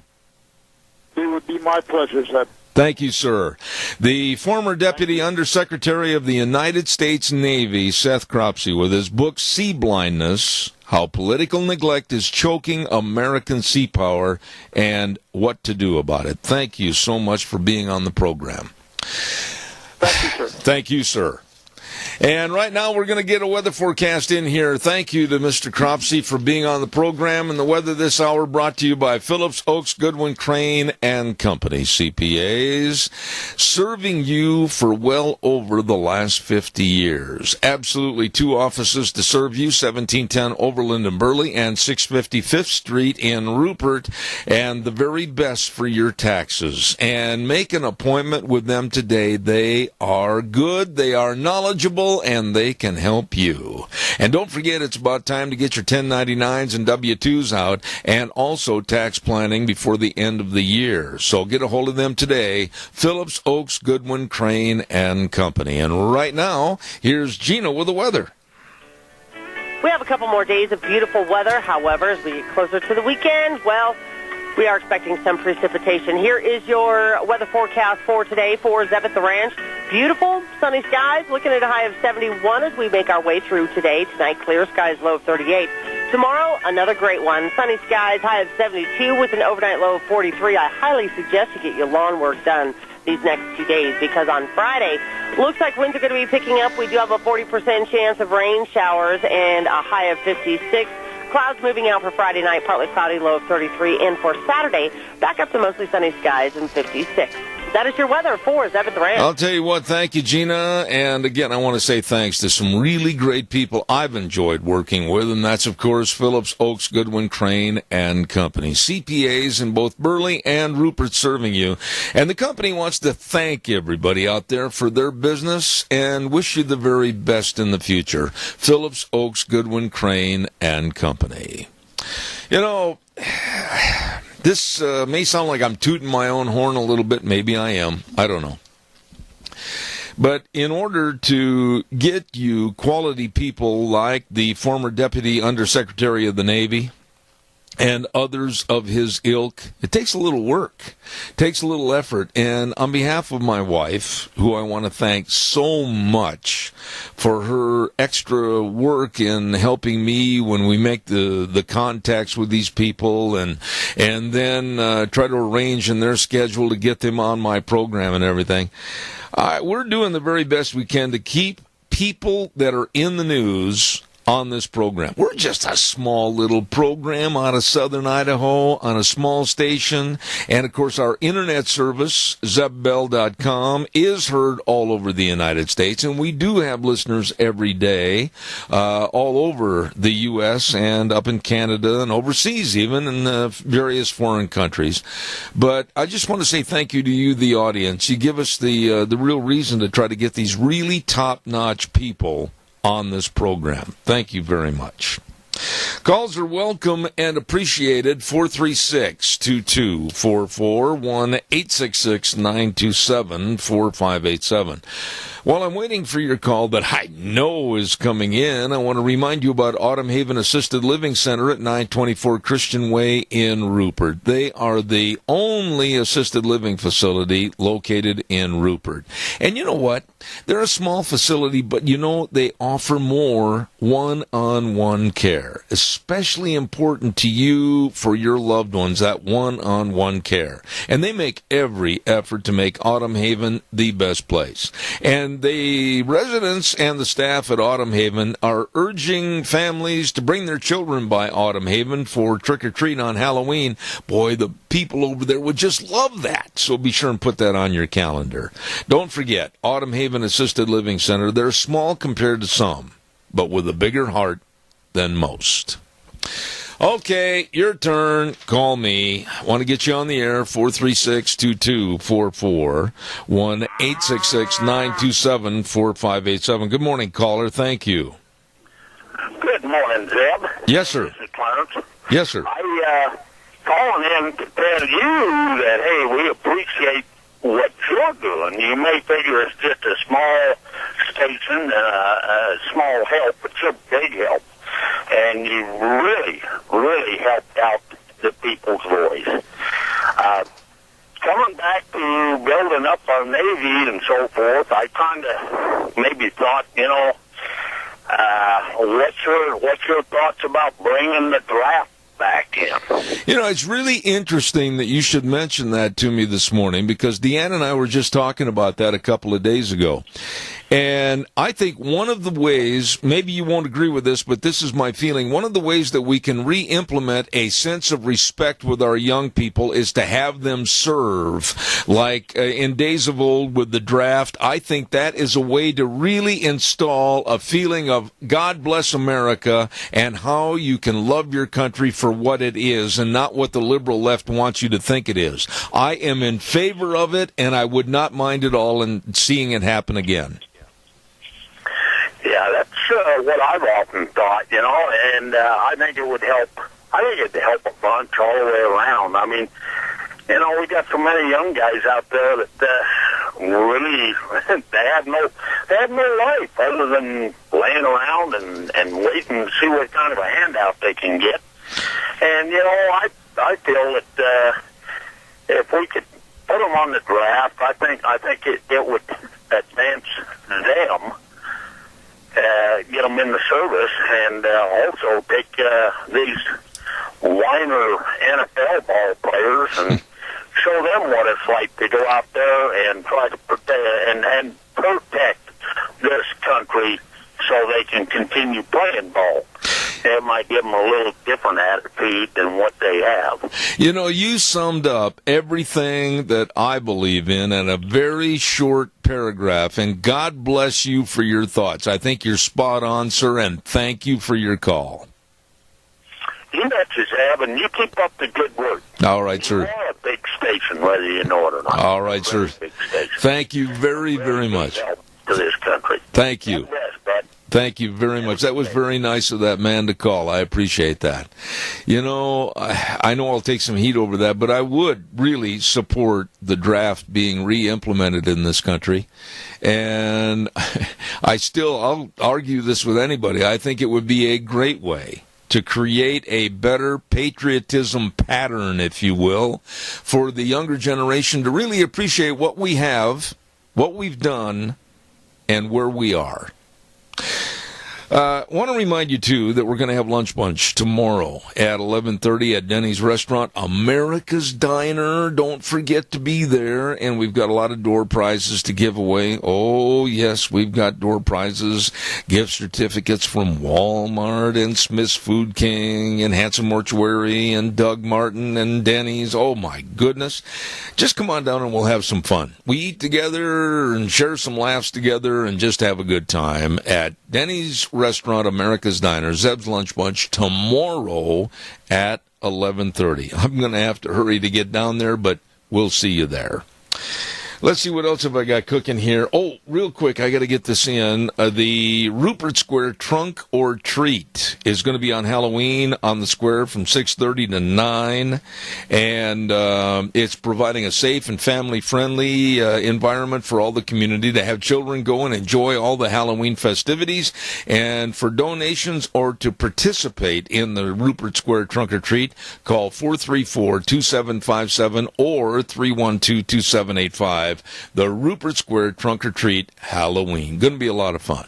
Got to run to the news. I'll be back next hour with the Fish and Game Report with the incredible bulk, Kelton Hatch. Don't go away.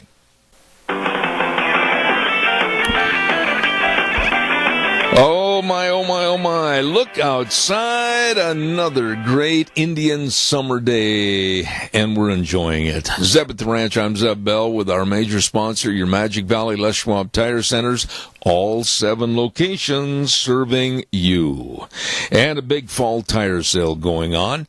And also, we'd like to acknowledge one of our great sponsors and advertisers, Western Way Services, always at your disposal. Call them at 734-6969. By the way, listen to this. It's now time for Halloween, Four Paws annual party and costume parade for your dogs over at Four Paws. Where are they located? 370 West, 200 South of Rupert. Oh, this is a big deal. You can dress your dogs up in all those costumes on Saturday, October 28th from 1 to 3. They're going to have the parade and judging at 1 p.m. And they've got costumes on sale for your dogs and puppy dogs and kitty cats and everything, 25% off. And free refreshments, pictures, and prizes. It's going to be a fun day. It's called Halloween at Four Paws Bed and Bath, located at 370 West, 200 South of Rupert. I hurt myself. Anyway, don't forget, our friends also I want to remind you, Ramsey Heating and Electric and Lennox Home Comfort Systems. Oh, my goodness sakes, yes, it can be 10 below zero outside and you're warm and comfy inside with the Lennox Home Comfort System from Ramsey Heating and Electric at 678-0459, the number to call. And you can get up to, sit still, Kelton, get up to a $1,600 rebate on a new Lennox Home Comfort System with Ramsey Heating and Electric in Burley. He's always got to come in, and he's always got to fidget and fuss and play and beat upon certain toys and issues on the desk. You know who it is, Idaho Fish and Game, Kelton Hatch. Good morning. You make me nervous. I make you nervous. You're 6'9", weigh about 400 pounds, and I make you nervous. I'm just twitchy. Twitchy? Twitchy. Little you're plugged ADD, in. OCD. You're plugged into 220, man. Well, how are you? Good. It's middle of hunting season. What more can a guy ask for? You've been hunting. I got to go on a Is fun that trip. why your razor broke? Yeah, it did. It broke for. It'll probably be fixed on Sunday. You look like a poor case of Jeremiah Johnson. Yeah. I was thinking it was somewhere between Santa Claus and Jeremiah Johnson. I didn't realize that I had matured so much. I got to tell you that your head with your hair is not as gray as that ugly mush I'm looking at right now. I know. But, that's why it will probably. My wife is feeling the same way. You look like a cheap cross between Gabby Hayes and some of those dye your beard commercial guys. That's what I need is get that beard dye. What do they call that stuff? I don't know. Beard dye. Have you ever grown a beard? I had a beard for 16 years and then wore a goatee for another 10. And so, well, the biggest hazard of wearing a beard, I grew one once. And then it was in the wintertime, and I went to zip up those neck-high collar jackets and caught the beard in the zipper. And from that point on, you've never seen this fat boy with a zipper. With a beard. Yeah. Well, I never had that issue, but my wife was having our first child, and I hadn't trimmed my beard, and she was rubbing the face to kind of calm herself. And rubbing your face? Yeah, just kind of tickling, and she grabbed it and about pulled one side of it out. And from then, I figured if I was going to keep a beard and she was going to have children, I was going to shave it really short before I went. So how is hunting season? Things have been looking good. I mean, harvest is what we expected. We had a hard winter. Our deer harvest in the Littlewood and over in 49 and some of those units 56. Some of these units are down a little bit. Really? When you say down, the numbers? Yeah, harvest success. The number of hunters aren't, but the success. We're down between 5 to even 10% in some of those units. But in out of our Fairfield check station, the units, 44, 43, 44 is a controlled hunt, of course, 43, 48, 54, controlled unit, 55. All these units are doing really good. The center portion of our region has had really tremendous harvest success, and numbers are just looking really strong. As I brought the numbers from our Gooding check station, we had 21% harvest success with our hunters. We checked a total of 45 deer there on Saturday and Sunday. In the Littlewood drainage, right there in Unit 49, was 10% harvest success. Last year was almost 13%. Well, it was 12.5% last year. So we're down in that unit, and we only checked 26 animals.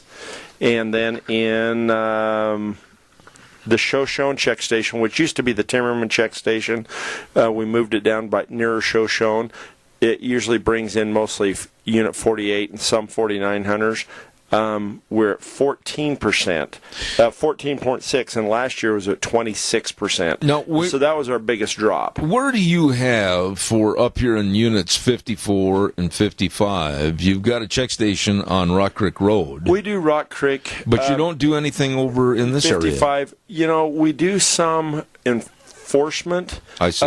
But the thing is typically we know we've got X amount of hunters in those units. Usually we run our check stations in units that are general so that we can kind of see what's going on. And the biggest reason we have check stations this year is we're taking lymph nodes out of the deer's neck, and people can bring them in if they harvest a deer, and these lymph nodes, we're checking for chronic waste. Well, it's not chronic. It's chronic wasting disease. I've heard about that. Yeah. It's like mad cow disease. Yeah. But chronic wasting disease is at our borders. We've got it within 10 miles of Idaho's borders, over in southeastern Idaho, in Wyoming and Utah. And so we have never found any in Idaho, but we've really increased our monitoring protocols. And so if people harvest a deer and want to bring it by the office, they can bring it in, and we'll pull lymph nodes in that deer. And we've never seen it. I expect it not to get to this part of the state for a long time. What's the origin of that disease? I'm not exactly sure. I don't know. I can look that up, and next time we can talk a little bit about it. I know that it can stay alive in the soil for years. Really?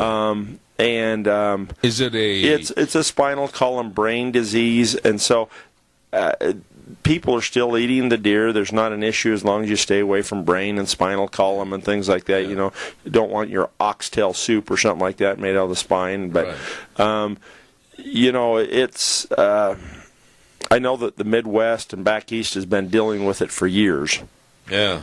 And so we're just increasing that monitoring. So that's one of the reasons we have the check stations. The other reason is it's a good time to get to talk to the sportsmen, what they'd like to see, what they're seeing out there, and just, kind of have some one-on-one activity with them. But let me give you the last check station here quick before we checked 164 deer at the Mountain Home check station. Was our largest check station. Wow.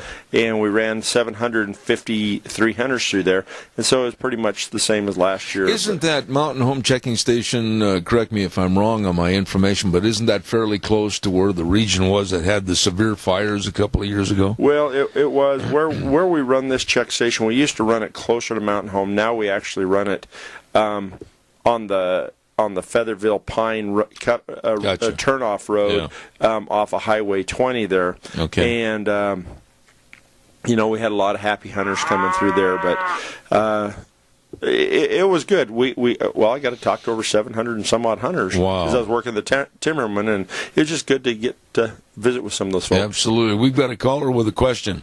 Good morning, caller. You're on the air. Good morning. I just have a comment on what I'd like to tell you what I see wrong with your controlled hunts. I'm a resident of Idaho and live in Idaho, but I'm resorting to hunting out of state because I can't draw. And what you've done to make that worse is now you let parents, grandparents give their controlled hunt to their grandchildren, children. What you have is women and grandparents who had no intention of hunting taking the hunter safety and putting in and drawing to give to their children. I think it's a good idea to take them out hunting, but make it where that grandparent or parent has to be within a mile or something of that person they're giving the tag to. You're making more money by doing this, but you're making my odds a lot worse. All right. Well, sir, do you mind if we talk about this over the air? And we'll do it right now. Thank you very much. Kelton, go ahead and respond, please. No, he makes some very fine points. Hold that still. You're rattling over there. I agree with him on all those points. It's been a challenge. It's kind of some of the background why this youth thing came into play, and we're seeing more and more of it every day. Yesterday I exchanged a tag. I was working the front desk, and we exchanged a tag for a mother who drew a Unit 54 bull tag, and she gave it to one of her boys.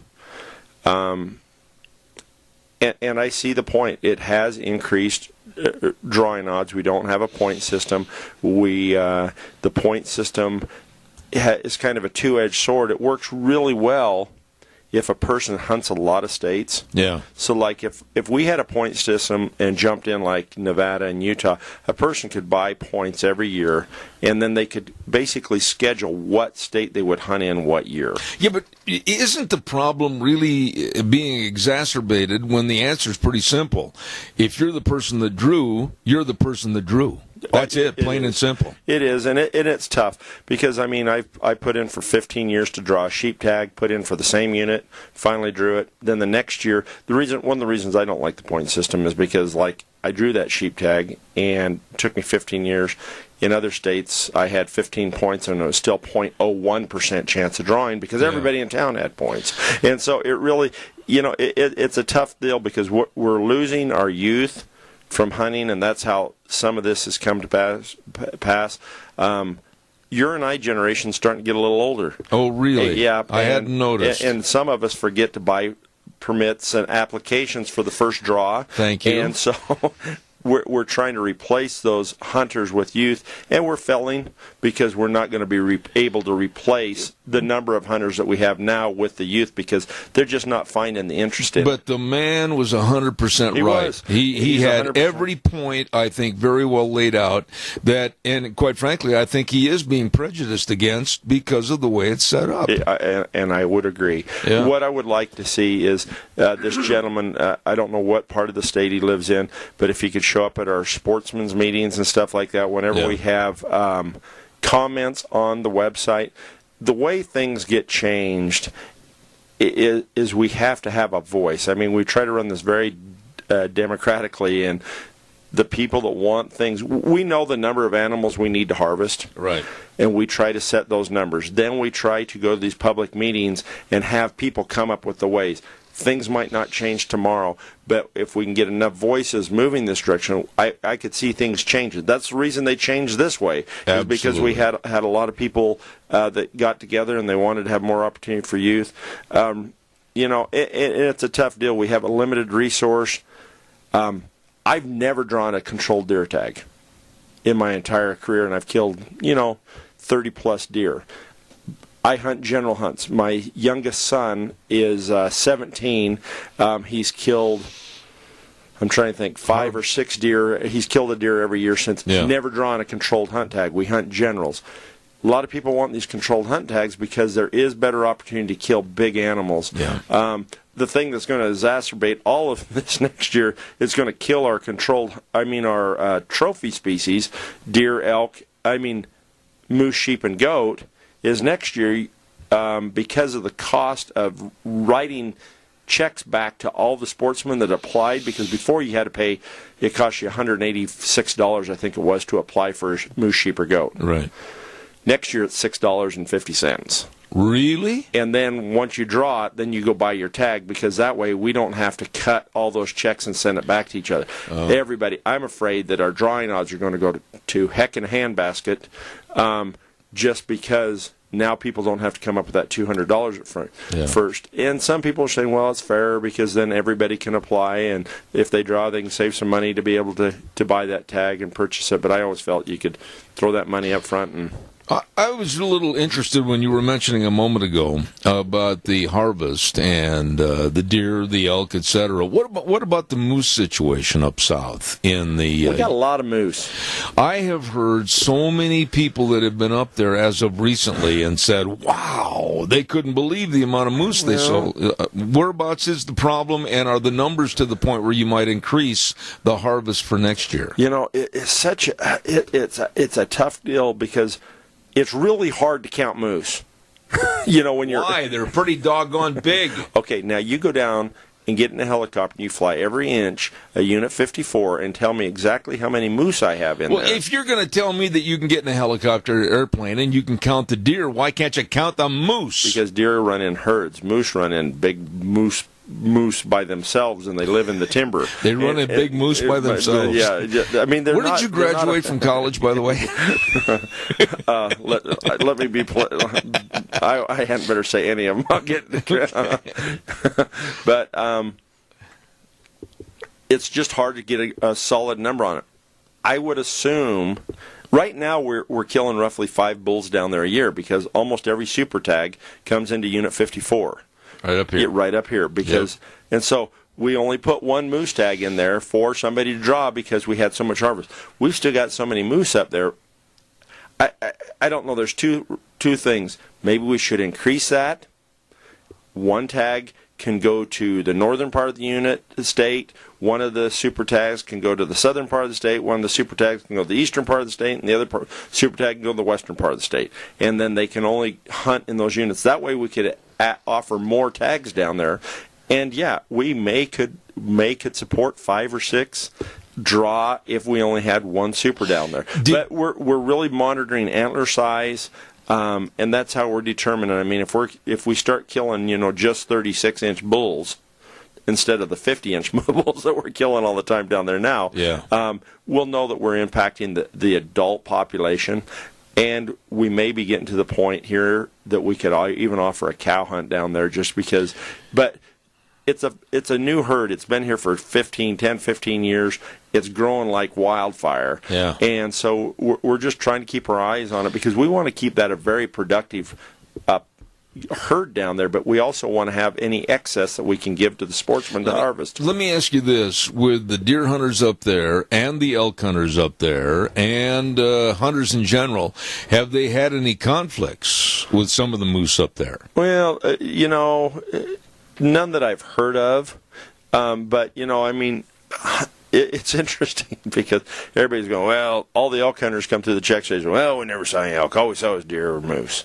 And all the deer hunters come through and, well, all we saw was elk and moose. And so everybody's seeing what they're not supposed to be seeing. But the elk herds are doing really good down south. The moose are doing really good. And deer harvest has been tremendous this year. And so anybody that has a 54 tag, 55 tag, any of these controlled hunts should just have a big grin on their face right now.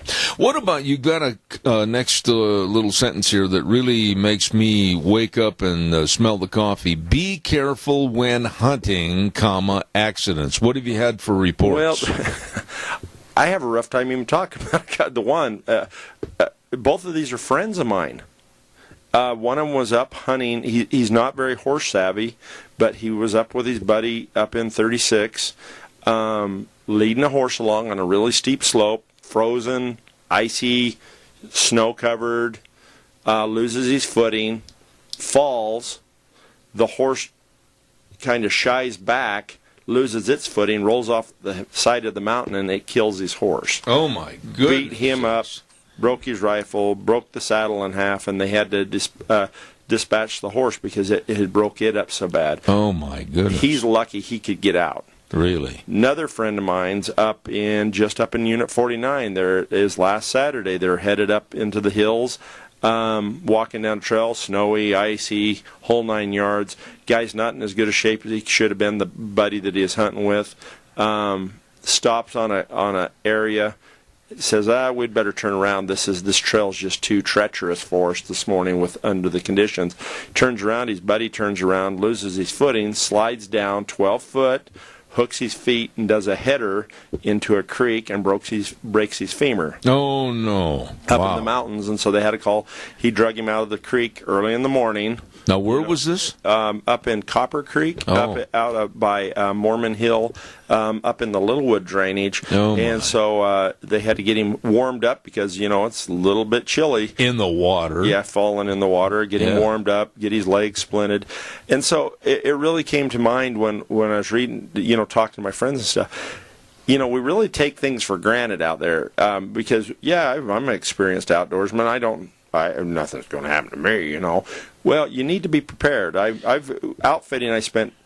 You'd get some hunters in there, something weird would happen, and I spent several nights out overnight. Yeah. And so I always had my matches. I had a survival blanket. I had something I could make a little shelter with. I found something that I was going to have on the program with you, as a matter of fact, and here it is right here. It was a hunter's checklist, and I can't find the other copy. But, what you say is really correct. People that if they're going to go up hunting, I think prepare for the worst and then accept the best and go home, drive home, and you're nice and warm and cozy, but the worst could happen. Well, it does, and I was getting teased a little bit.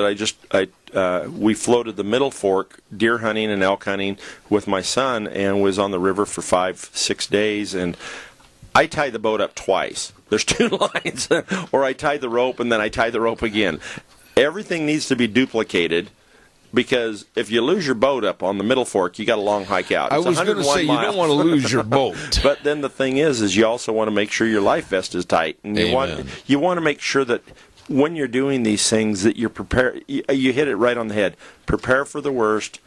95%, 99.9% of the time, nothing's going to happen. But that 1%, you're going to be glad that whatever precautions those matches, that extra candy bar, that little safety blanket, telling somebody where you went. Amen. My wife, she bought me a little deal. It's a satellite transmitter, so if something goes south, you just flip it on, hit the SOS button, and they'll send somebody to save me. Well, if they can find moose, they can find you. Well, that's true.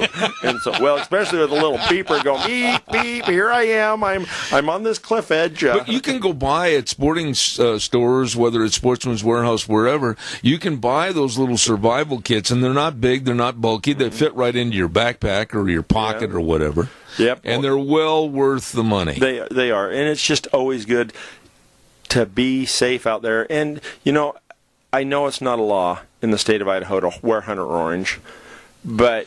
Why do people go up and not wear it? They think that a deer can't see them. I've seen a lot of very, very successful orange-hatted, orange vest people come through check stations with nice deer. It's just, and if you really want the camo, wear an orange camo, because they have an orange with brown camo. Yeah. It breaks the pattern up. The orange can be the highlight. Humans can see the orange, where the wildlife are seeing that in just a bright mid-tone gray. Have we had any shooting accidents up here? Knock on wood, none that I've heard of, I'm aware of right now, but, we've got a lot of season left, and so just be cautious out there, be prepared. Right now it's beautiful weather, but if you get hung up right now and you spend the night, it's going to get cold. I got a break. We're going to do a commercial, and then it's already past the hour. We've got to send it over to our main studios. The Bennett Boys Auction Service. Don't forget the Jackie Floyd Auction coming up this Saturday, October 21st in Twin Falls. It's at 1194 Blake Street North in Twin Falls. And for more information on this great sale, call the Bennett Boys Auction Service. Joe Bennett, 539-0111. They're going to have a lot of antique furniture, antiques in general, glassware, furniture, lawn and garden items, all of this at the Jackie Floyd Auction. This Saturday, 11 o'clock at, again, 1194 Blake Street North in Twin Falls. Put on by the Bennett Boys Auction Service. Joe Bennett, give him a call, 539-0111. We are going to send it back over to our main studio for about 3 minutes and be right back with more with the Idaho Fish and Game and Kelton Hatch. You stay tuned. And now, back to Zeb at the Ranch on AM 1230 KBAR. To reach Zeb, call 436-2244 or toll free 1-866-927-4587. And now, here is Zeb. And thank you very much, and welcome back to our last half hour. Holy smokes, that half hour went fast with Kelton Hatch. Thank goodness. He's such a big guy here in the studio. We thought the sun had it's another just because eclipse. I'm so dang interesting. Oh, yeah. Yeah. I'm telling you, we're on pins and needles. Anyway, Autumn Haven Assisted Living Center at 924 Christian Way in Rupert. They are the only locally owned and operated assisted living facility in the Mini-Cassia area, and their offer is that they can provide more one-on-one care for your family member that needs a little bit more extra care. They make every effort to make Autumn Haven the best place, and they invite the families to stop by and visit the facility anytime. Autumn Haven Assisted Living Center. And it's close to Halloween and trick-or-treat, and the residents at Autumn Haven would love to have your children come by and trick-or-treat on Halloween. Autumn Haven Assisted Living Center at 924 Christian Way in Rupert. The number, 436-3200. They're small compared to some, but with a bigger heart than most. You were telling me during the break that something about a moose with a swing set on its head or whatever, like a TV commercial. What's going on here? Well, I got thinking, I do have a moose story because you asked me if there's anything going on with the moose. Yeah, we had last week, it was, had it been Thursday, phone just rang off the hook. Moose walking through town with a hammock wrapped around its antlers. Where was this at? Just outside of Golden Eagle subdivision, just between Haley and Ketchum. You're kidding. No. It had a swing set on its head. No, hammock. A hammock. A hammock. Okay. Was there anybody in the hammock? No. Okay. Cloth hammock hanging down, looked like, he had the kitchen drapes around his antlers on both sides. Yeah. And it wasn't one of those cheap little hammocks. It happened to be the one with the 1/4-inch rope, so that it was really lassoed on there. And so, it was bizarre because we go up there, we call the subdivision, they get their guy out there that does some of the maintenance around the area. Hammock investigation. Yeah, he's sitting here watching it. Yeah. We walk onto a guy's tennis court. Because the moose is on the river behind the tennis court, and so we get on a log in the tennis court and put a tranquilizer dart in the moose, and we were able to take this. Fortunately, we was able to get it really simple, cut it off. 2 cows and calf with him. Oh my gosh! Bulls are rutting right now, folks. If you get too close to a bull moose and he starts getting friendlier, just get away from him, because they're pretty aggressive right now. And he just got aggressive with this hammock and just wrapped it in knots around him. It's still not as funny as the one, though, that when we got the phone call that is a couple of years ago. There's a moose running through our neighborhood, and it's got a Stanford flag, a California flag, and an American flag dragging behind it. Could we get our flags back? So, did you dart the moose? I didn't. Jake Powell did. He's our wildlife biologist. He's the Idaho Fish and Game professional darter. They took me as the muscle. I see. To roll the moose up. So roll the moose up. Because what do they weigh normally? Well, a couple of pounds. Because I can tell you one thing: when you get a moose prone, and you have to get them setting up because you don't want them to aspirate when they're on the drugs. Yeah. And so you have to get them set up. You set a moose up. Yeah, you roll him up so it looks like a horse laying down in a pasture, or a cow laying down. You got to get closer to the mic. Get his shoulders up in the air a bit. Okay. All I can tell you, it's a heaping big chunk of work to. Do you, while you're doing this, ever have fears that maybe he's not aspirated enough to leave you alone? No. They're really high. their eyes are glossy, glazed over, and they're looking at you, but there's nobody home. Really? Okay. The elevator stopped. Yep, the elevator stopped. Okay. So we set him up. You take the dart out. You put a little bit of salve on where the dart went in. How long does it take them to recoup from that? We give him a reversal drug as soon as we can. This moose was down. We cut the hammock off, and within 3 minutes, he was standing back up grazing. And you were gone. Backed off. Wait, you bet. We gave him the drug, the reversal drug. He just kind of sat there and started chewing his cud, and then he stood up and started grazing and walked over and started, nuzzling the cow again. And wow. No, okay. It doesn't take very long, but that was my moose story, because we did have and if you didn't see that, I was going to put a thing in there. We had that on our Facebook page. It's Magic Valley, Idaho Fish and Game Magic Valley, and we put a lot of those type of funny. Oh, so you got somebody standing there with a camera? Well, after I got him set up, I found another guy to hold him there so I could take some pictures while they were working on him, and so you bet we. You have way too much fun. Well, this could have gone several other ways. Oh, yeah. This just happened to happen really good because I had my waders on, too, because there's a river there. It's not as fun when a moose gets darted, runs into the river, and then falls down, and then you have to hold him up and get him, or he runs into the street, and you're stopping cars, and so, yeah, some of it's interesting. I wouldn't classify it as fun all the time. Hey, you've got a video on how to field dress, right? We do. If you go to our Fish and Game, I'm going to throw it on our Facebook page probably today at some time or tomorrow, but it's on how to field dress. And if you have any questions, if you're new to hunting, you can go to the idfg.idaho.gov Fish and Game webpage, and you can find that under our news releases, and we've got that video online right now. One thing we're running into is there's a lot of folks that are trying to start hunting or learn about hunting, and they didn't have grandpa or someone in the past to teach them how to do all these things, and so this video is just a good little refresher course for folks to watch. We've got to run right along here. We've got quite a few topics to talk about. You've got one subject here that says watch out for wildlife migrating. And I'll eat this one up quick. deer and elk. Right now, we're killing 2 to 4 deer a night on Highway 20, and that's a night. A night. That's between Timmerman and Mountain Home, because we got a major migration going on down that road. Yeah.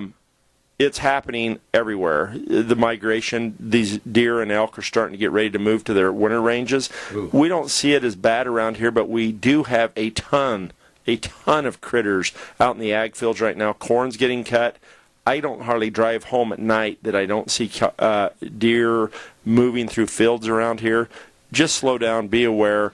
Run with your lights on bright when you can. Look for eye glint in the borrow pit. Slow down. Slow down. Slow well, down. Your reaction time from 80 to 70, I don't drive anywhere on the interstate at 80 at night anymore. No. Because we've got, I-84, I-15, all of these, we are just purged with deer, and I just don't want to carry one home in my grill. Absolutely. However, if you do hit one, we do have a salvage law. You can get out. You can butcher that animal. Go online, fill out a roadkill report, and you can confiscate that animal as your own, and you can utilize any part of it for food or whatever you want. Is that a good thing or a bad thing? It's a good thing. You think so? I do, because it helps clean up the mess. Cleans up the road. Yeah. And I don't see too many people trying to run their $50,000 pickup into a deer so they can get no kidding, $100 worth of meat. Yeah. And so there was a bad one up at King Hill not too many weeks ago where somebody had hit an elk, and that it must have been a big semi that hit it, and boy, there wasn't much left. Yeah. It was a mess. Well, and we had a kid the other night that hit 6 elk and killed them in a van. Hit 6? And yeah, they was migrating across an area. Wow. It was over in eastern Idaho, and hit them and killed. They ended up having to put down 6, but it totaled the van. Oh, I would imagine.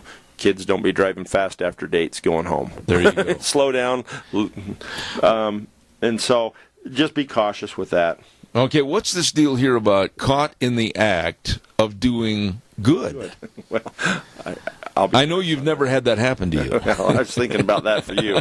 But you beat me to the punch. No, there's a gentleman, Steve Goebel, from Twin Falls, lifelong Magic Valley resident, avid fisherman, had some extra money, bought 3,000 bluegill.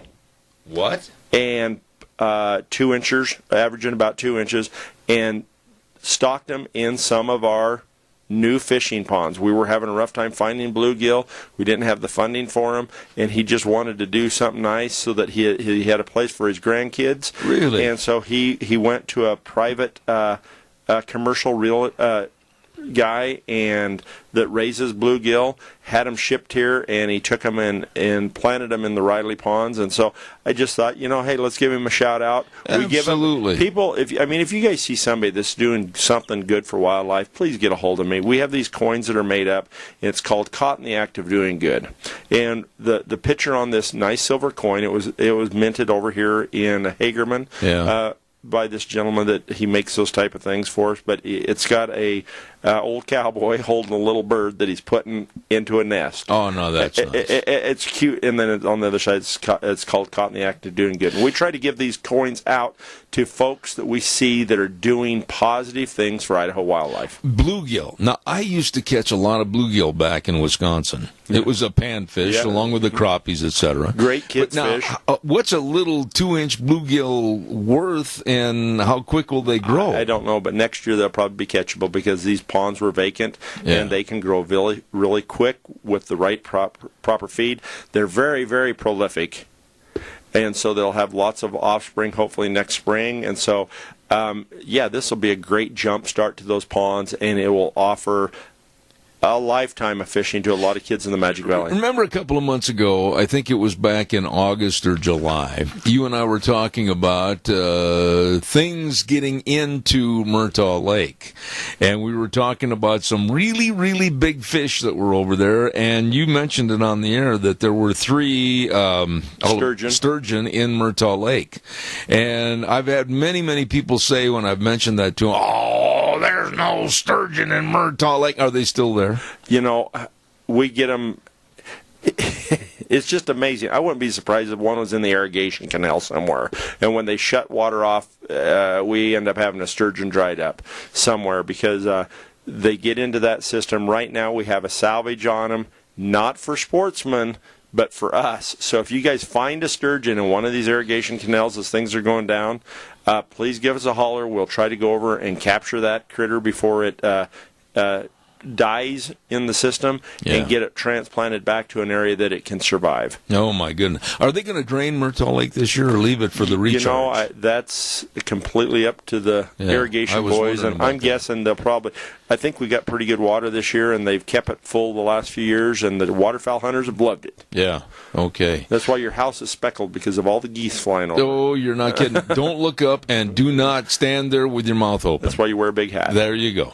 We're going to get a weather forecast on here right now, and the weather brought to you by Don Scarrow and the crew at Scarrow's Meats, 331 North Road, Jerome. Oh, delicious meats from Scarrow's Meats. I'm telling you, Don and the crew, they've really put together quite a retail meat business. You check it out. Give them a call, 324-7657, or go to their website, scarrowsmeats.com. Delicious meats from Scarrow's Meats. Right now, the weather. Here's Gina. We have a couple more days of beautiful weather. However, as we get closer to the weekend, well, we are expecting some precipitation. Here is your weather forecast for today for Zeb at the Ranch. Beautiful, sunny skies, looking at a high of 71 as we make our way through today. Tonight, clear skies, low of 38. Tomorrow, another great one. Sunny skies, high of 72 with an overnight low of 43. I highly suggest you get your lawn work done these next 2 days because on Friday, looks like winds are going to be picking up. We do have a 40% chance of rain showers and a high of 56. Clouds moving out for Friday night, partly cloudy, low of 33. And for Saturday, back up to mostly sunny skies and 56. That is your weather for Zeb at the Ranch. Thank you, Gina. Brought to you by Scarrow's Meats. Oh, I brag about the meats. I brag about their brats. Jalapeno, cheddar, apple cinnamon, German, Italian, and chorizo. Bratwurst at its best right there. Great meats at Scarrow's Meats. And they're located at 331 North Road, Jerome, changing the way we eat one delicious bite at a time. What are you pointing your finger for? I just had some of those this weekend at the check station. I went and picked up some of those. Aren't they good? Well, no, we had the habanero mango. Ooh. And we had some apricot ones. Oh. And we had some cranberry sage. Oh. And you're sitting here, and then had the jalapenos, of course. Jalapeno ones.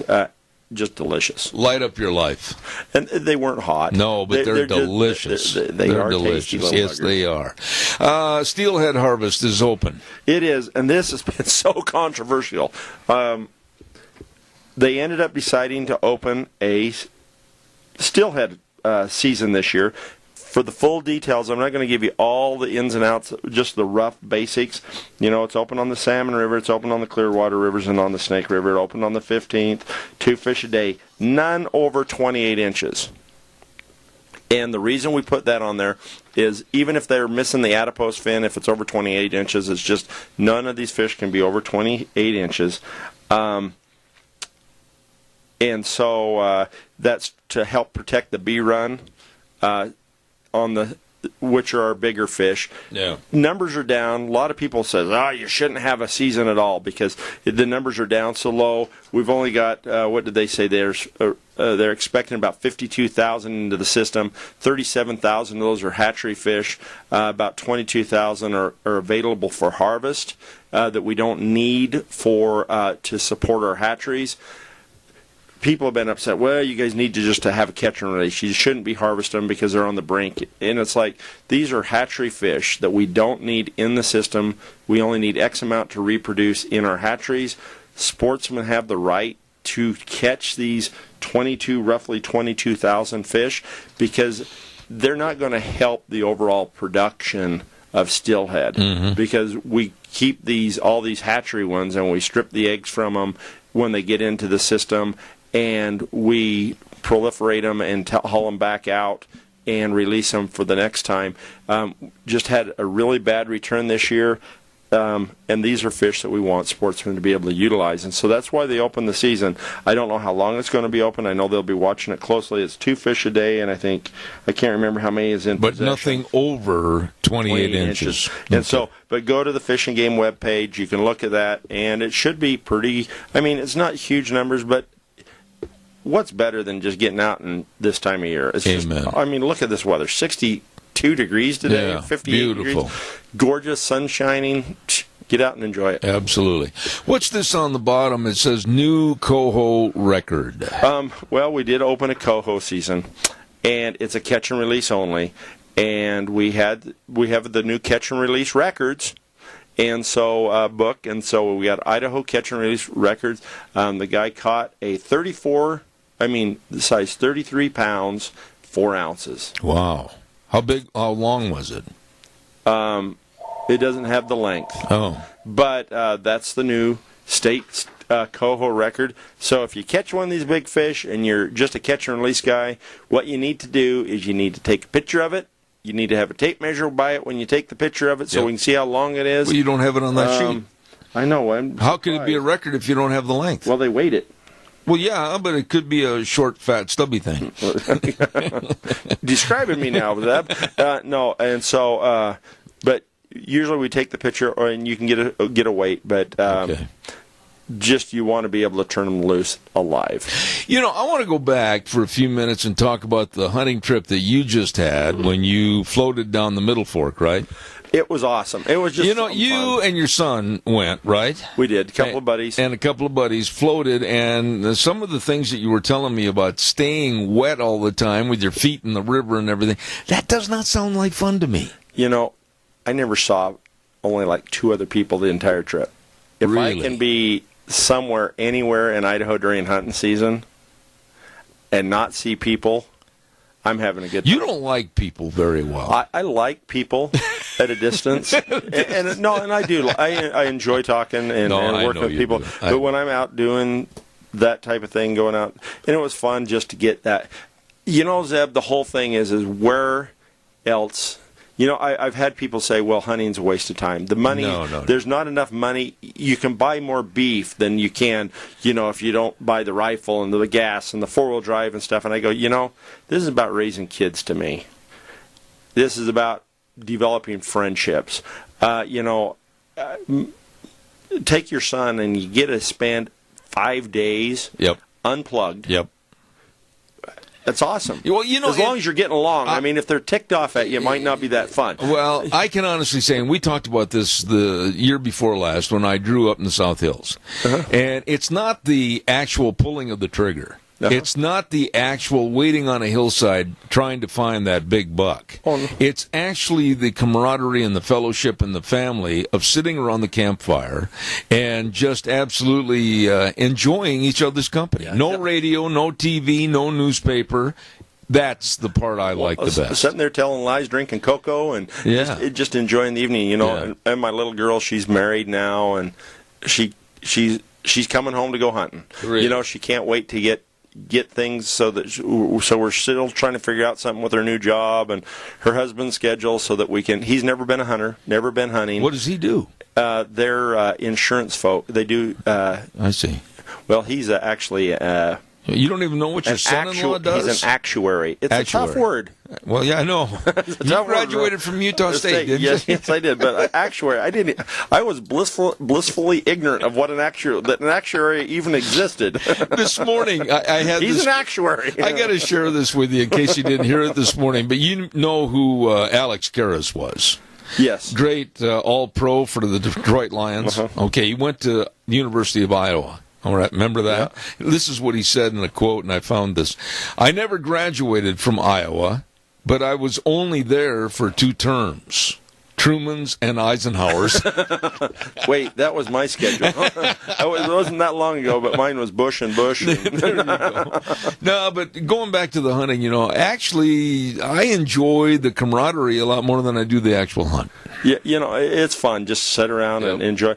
And the harvest is just the icing on the cake, and going home and having a nice steak with some gravy. And you're making me hungry. Hang on, I got to pay some bills here. Our major sponsor, your Magic Valley Les Schwab Tire Centers, with a great big fall tire sale going on right now. Doing the right thing matters, and so it should matter to you. Get in there and make sure you drive safely with the tires you need for your car, your pickup, your SUVs. They're on sale with a big fall tire sale going on right now. Along with that, the best of brake service, highly trained brake technicians, along with front end alignment, shocks and struts. Batteries. Kelton can tell you got to have a good battery in cold weather. You get back 30 miles off the road and you're up in the Tules, you want that vehicle to start and get you home. Or standard so you can push it off a big hill and jump start it.